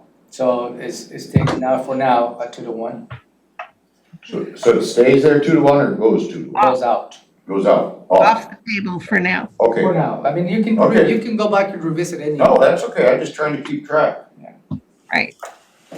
So number 14 is to give employees an option to reduce to part-time. But we would not reduce the FTE. So it would be a voluntary part-time work. It's a little different than a voluntary day off because it's not an occasional day off. It would be, let's say that I wanted to reduce to 75% time. So that's a loss of medical benefits, it's a loss of seniority, it's a loss of, what? No, not necessarily. We would need to bargain, and one of the bargaining things is maybe my medical doesn't change, maybe, my seniority would stay intact. Okay, I would just work less days. I don't want anybody to lose their medical benefits, for sure. At 3/4 times, they would still retain 100% pay. Okay. If we're below that, then it becomes prorated. Thank you, Maria. But Maria, is that at the board's discretion? Could the board change that policy? On the benefits? Sure, yeah.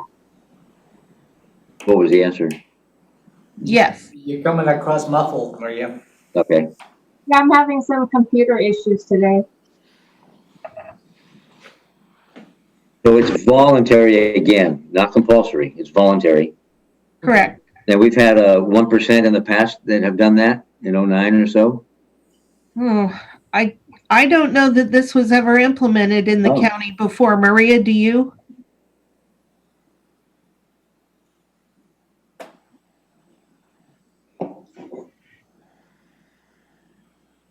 Yep.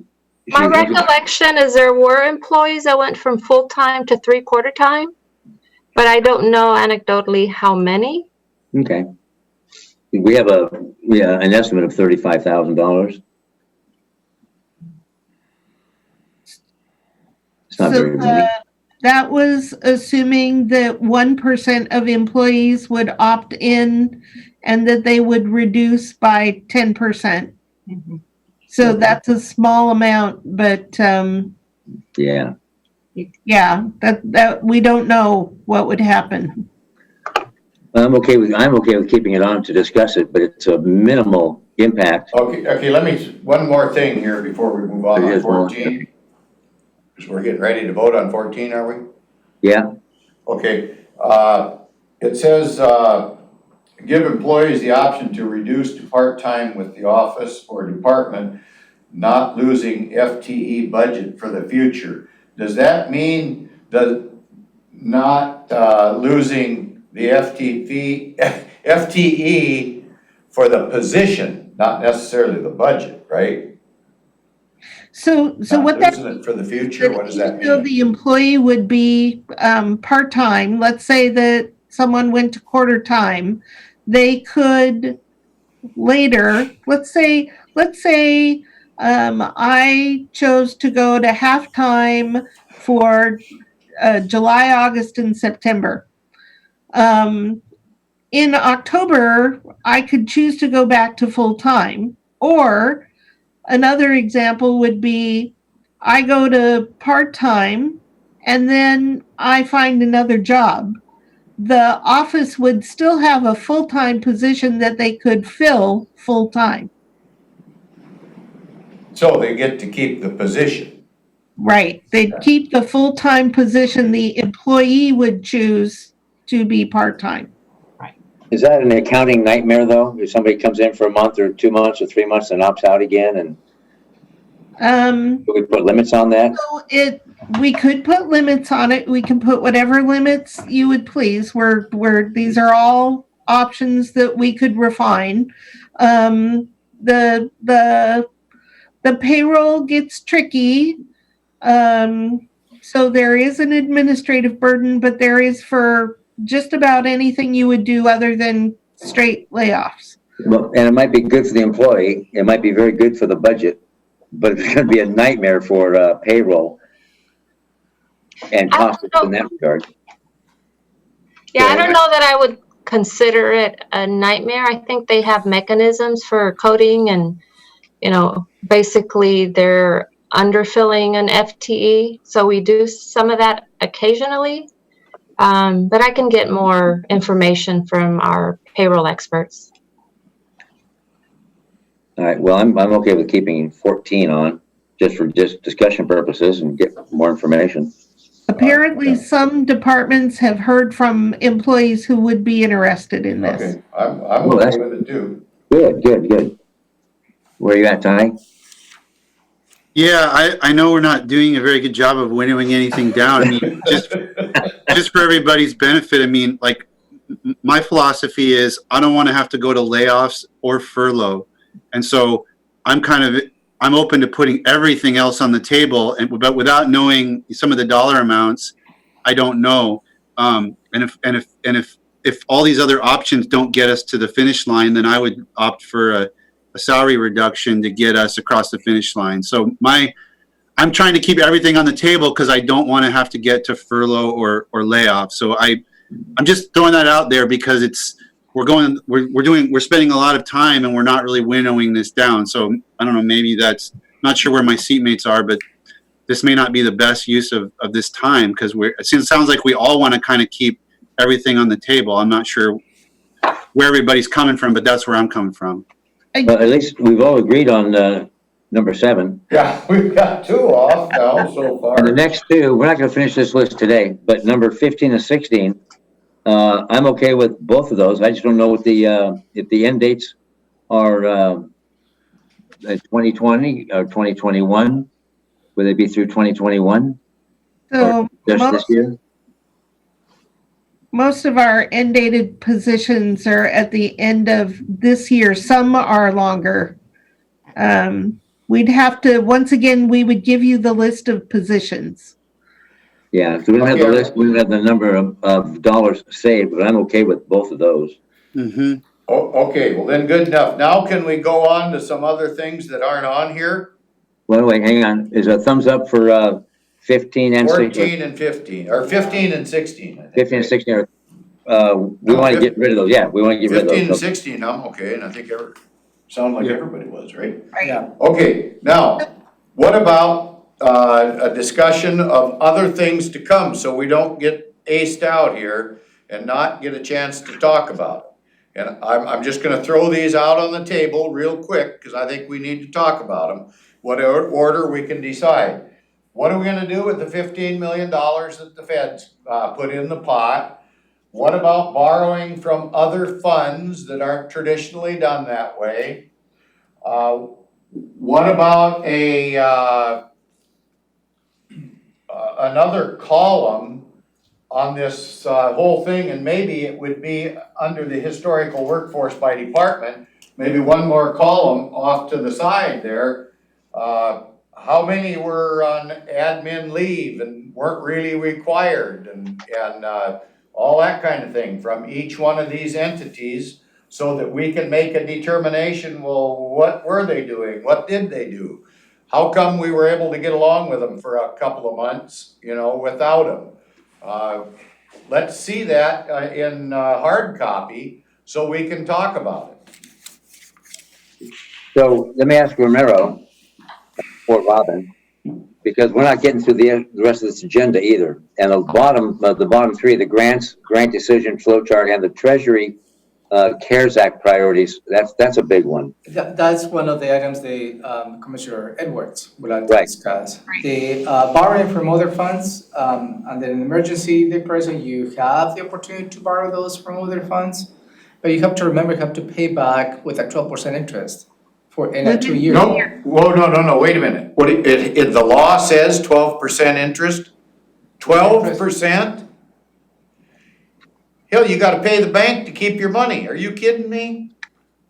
You have to pay back in 2 years if you borrow from. Well, that might be, 2 years might be, but the interest rate's yet to be determined. That would be so double stupid. That goes back to where we're expected to conduct business in today's new reality that we don't even know with the reality of years ago. We'll bring back to you what the statute says. Yes, and then we might have to go to our legislative Hang on, Jerry. body to find out. Let him finish.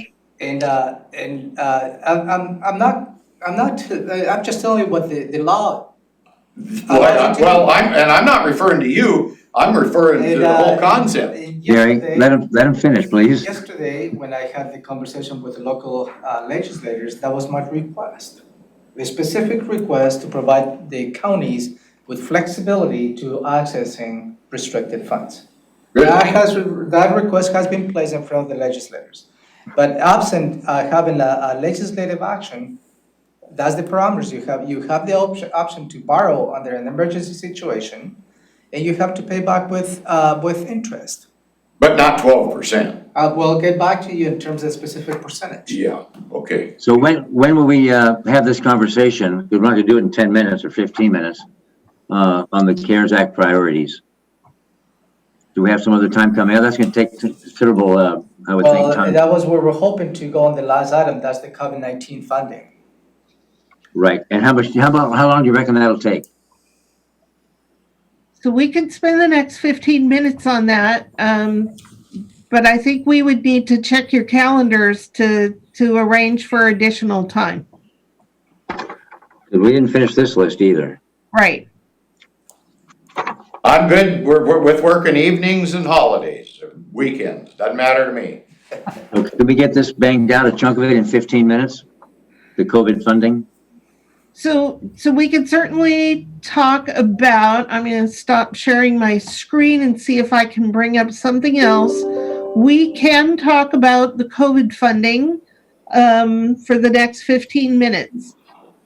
Specifically, let's talk about, I'm going to get rid of that, and let's talk very specifically about the Treasury's CARES Act money that is the 15.7 million. Okay, it is very broad, and the uses, I am going to share my screen, even though I will tell you right now that this is not been boiled down to where it's terribly usable. This is a 4-page document from the U.S. Department of the Treasury. It talks about, it's not in your package, but we will get it to you. It talks about what these monies can be used for. They must be related to COVID. They cannot be used for something that was accounted for in your budget prior to March 27th. It cannot be used to supplant. The money must be spent by December 30th of this year. And then there are some broad guidance given in this document. Here are some of the things that are eligible expenses. Well, the first three you mentioned is the only reason we're here. This funding, what is very clear is you cannot use for the loss of revenue. Absolutely not. That is very clear. Right. We cannot use this money to the lost revenue in sales tax, for instance, or property tax. Well, that's what they're saying right now, but there's new proposals coming out of Congress, and we should not be making any decisions right now, because we're not gonna make any anyway today. By next week, this whole ballgame could change. Oh, anything could change, and that would be great if the Congress can give a lifeline to local jurisdictions. This Yes. conversation That'll make a will be a lot easier. We're all Yeah. working for that. The however is, this money has to be spent, but by the end of the year? Right. This money may not be used. So we're talking specifically about this $15.7 million. We're not talking about the potential congressional CARES Part 4 or COVID 4 is what I think the new bill's being called. This money does have to be spent by December 30, but let me walk through a few of the things that you can Thank you. spend it on. So medical expenses, such as supporting hospitals, clinics, testing, emergency medical response, public health, such as the things that you've seen your public health department step up to do. You can pay There the you go. payroll of those employees who have been dedicated to the public health response, who are not doing the work that they would normally do. And that is a huge qualifier right there. They cannot be doing the work that they would normally do. So that's the hazard pay. Well, we'll get to that. That is a question that we have. We might be able to claim the hazard pay, but Good. maybe not. We're not sure yet. But that's a very small amount compared to the amount of money we've spent in public health. You can use this money to facilitate compliance with public health measures, more about health. This is a big piece. You can use it in support of the economy. So, grants to small businesses, grants for, this says expenditures for a payroll support program. This is not the government's payroll. You can't use it to support county payroll. But if you have a payroll support program for entities in your community, you can use it for that. You can cover unemployment. I gotta interrupt you a little bit here. You mean to say, we're gonna get to hear you talk about 4 pages of stuff for the next 4 minutes, and then we're gonna base some decisions? We need this material to review ourselves. We're not gonna make decisions, we're gonna hear the material. No, but holy mackerel. So let I'm almost Robin done. finish. This is the end of the list. This is it. This is Okay. all that this Okay. money can be Okay. used for. Do you have a copy of this, Gary? I don't have a copy of this. Okay, we'll You get have a copies. copy? Have we We will been make sure that provided you a copy yet? That copy has been coming to you. Yeah. In many different ways, from WhatsApp, from NACO. But I mean, have we got this material she's Yes. referring to? Yes. Not today, but you have had in the last 2 Oh, weeks. well, I'd like to have it in the package here that we're talking about today. I can give you. You'll a get it copy again. today. Okay, I can give you a copy today, Commissioner. okay, good enough, thank you. Okay? All right. So the new information that I want to share with you is the information that we saw come out of Pierce County. And I'm going to just do this again and show you that what we saw in the news yesterday is Pierce County has created buckets, if you will, or allocated the funding that they got from the Treasury CARES, and they're putting 42% toward public health, 19% toward economic stabilization, 15% is going to community response, 9% is essential government services, and they've set 15% aside for as yet to be determined. This is what Pierce County did, and this is what, not necessarily in this moment, certainly not in the next 8 minutes, but this is what I would encourage you to do, is as we think about that 15.7 million, how much do you want to portion out to the different types of activities that are eligible for this funding? Okay, can we get a copy of that as well, Robin? Yes, I I'd will like that. make sure that you get this. And this is brand new information from yesterday. Okay, and, go ahead. We're also working on a application process, if you will. There will be a simple application that we will send out to all offices and departments in the county within county government to say, do you have I'm going to just say ideas on how to spend this money? Is there a program you'd like to apply for a part of this funding? So we've got that. We're working on that. Any idea when that will get out to the, everybody else?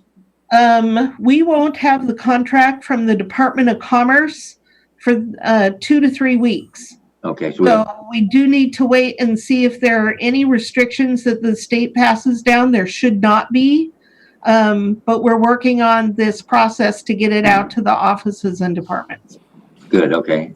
And Ramiro, do you have a time, I'll get to you a second time, or Ty, but can we can put some meaningful time to this discussion?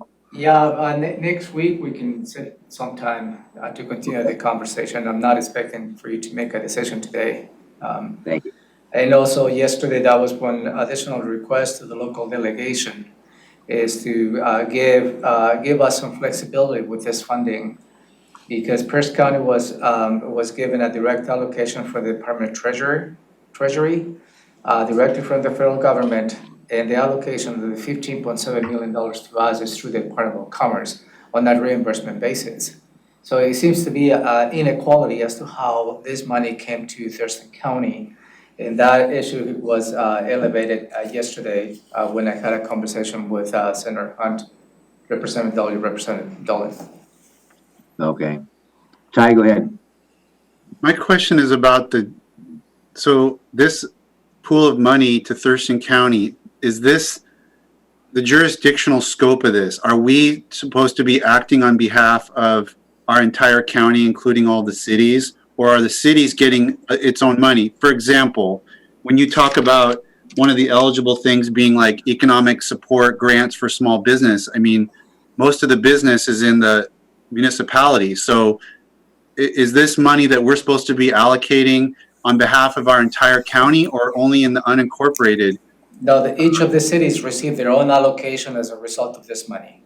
Okay, so if we were going to take a piece of this money, for example, and support small businesses, we would be looking at businesses in unincorporated Thurston County, not necessarily. You may consider just give an allocation to the EDC. And they will be the ones who can probably distribute that, because they know who are the small businesses across the county, whomever those are. And those are some of the decisions that the board would like to consider, with how much you want to have an internal, external, and that's an option. But no, you're not required to parcel out this to the cities, because the cities receive their own allocation as a result of this money as well.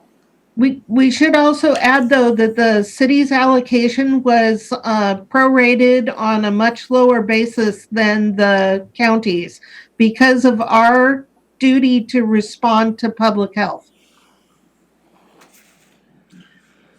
So public health wise, the jurisdictional kind of thought process or scope would potentially be broader because of our unique role as a Board of Health versus, I'm focusing on that economic development piece because on one hand, it's super important, but on the other hand, it's kind of a black hole, right? I mean, you could spend any number of millions of dollars that you wanted to come up with to try to support folks that are, commercial evictions and rent assistance and payroll and lost revenue for small businesses. I mean, there'd be no end to the asks that you would have there. So I'm trying to figure out what's the right way to think about it, because, I could say that's really important.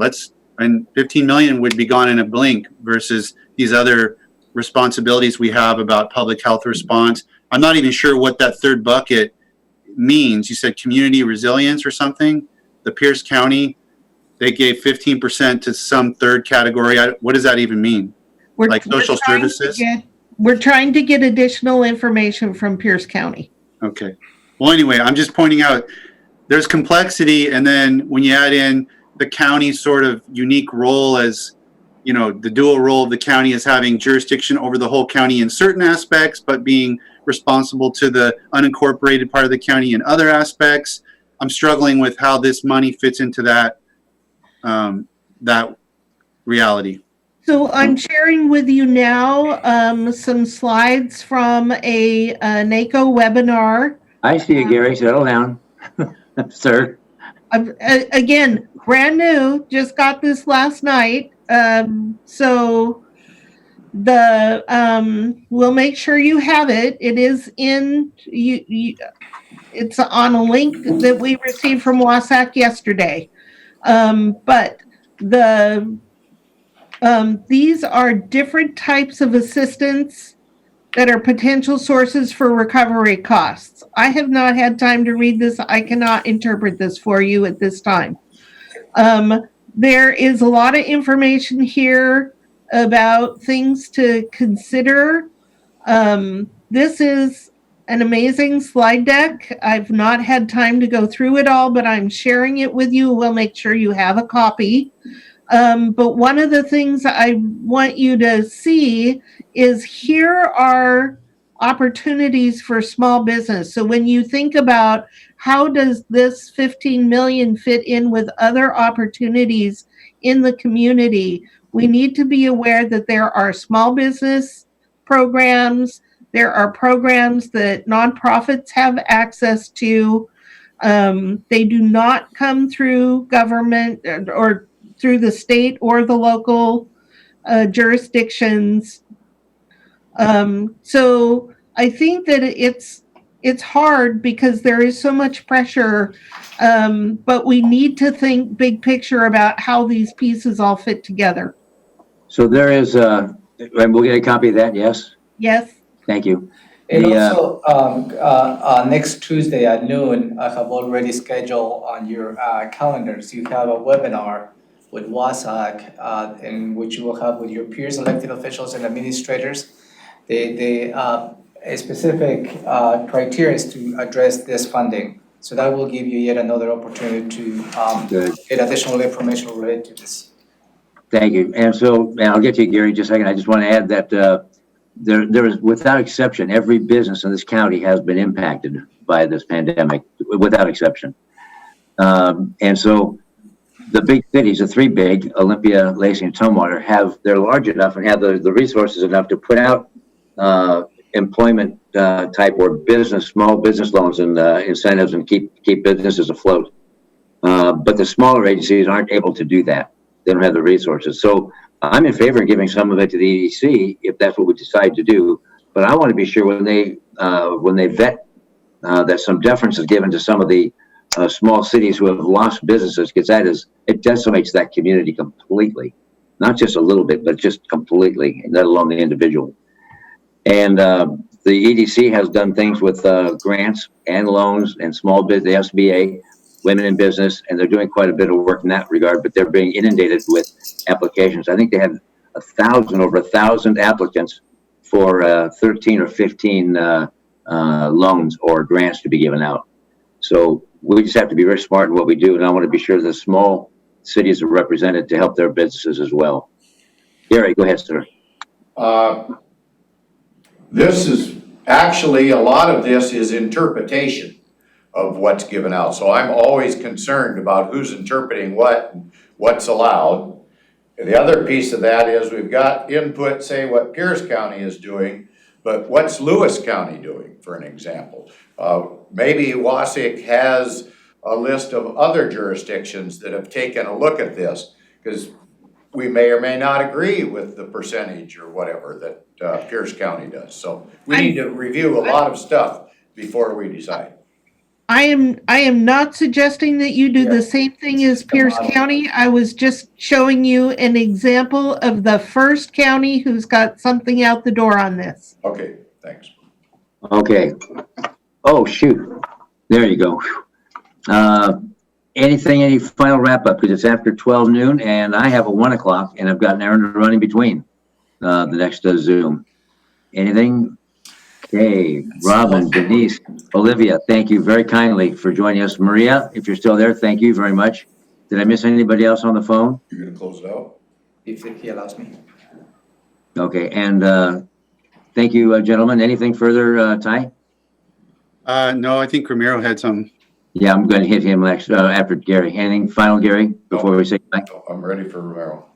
Thank you. Go ahead. And again, on Tuesday at noon, you have already on your schedules to participate in a webinar with WASAC and some of your peers across the state. And this is going to be the centerpiece of the conversation where you can learn perhaps what other counties are thinking. And you can learn more about the restrictions and opportunities this funding is going to be provided to Thurston County.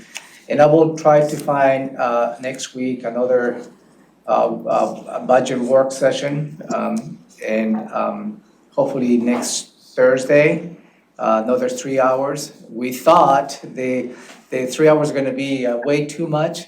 Lo and behold, it wasn't enough. So, No. And I'll quote a famous person, there's never enough time. yeah, and also there's at least from the 16 items presented to you, thank you for reducing by 2 today. So there's additional information that you requested on some of the other items, so staff will work on that to have a more robust conversation. And hopefully we can touch base on the other 20 items that we didn't touch base on today. A small win is still a win. Yeah. All right. Thank you all very much. We're adjourning this meeting. Bye. Okay.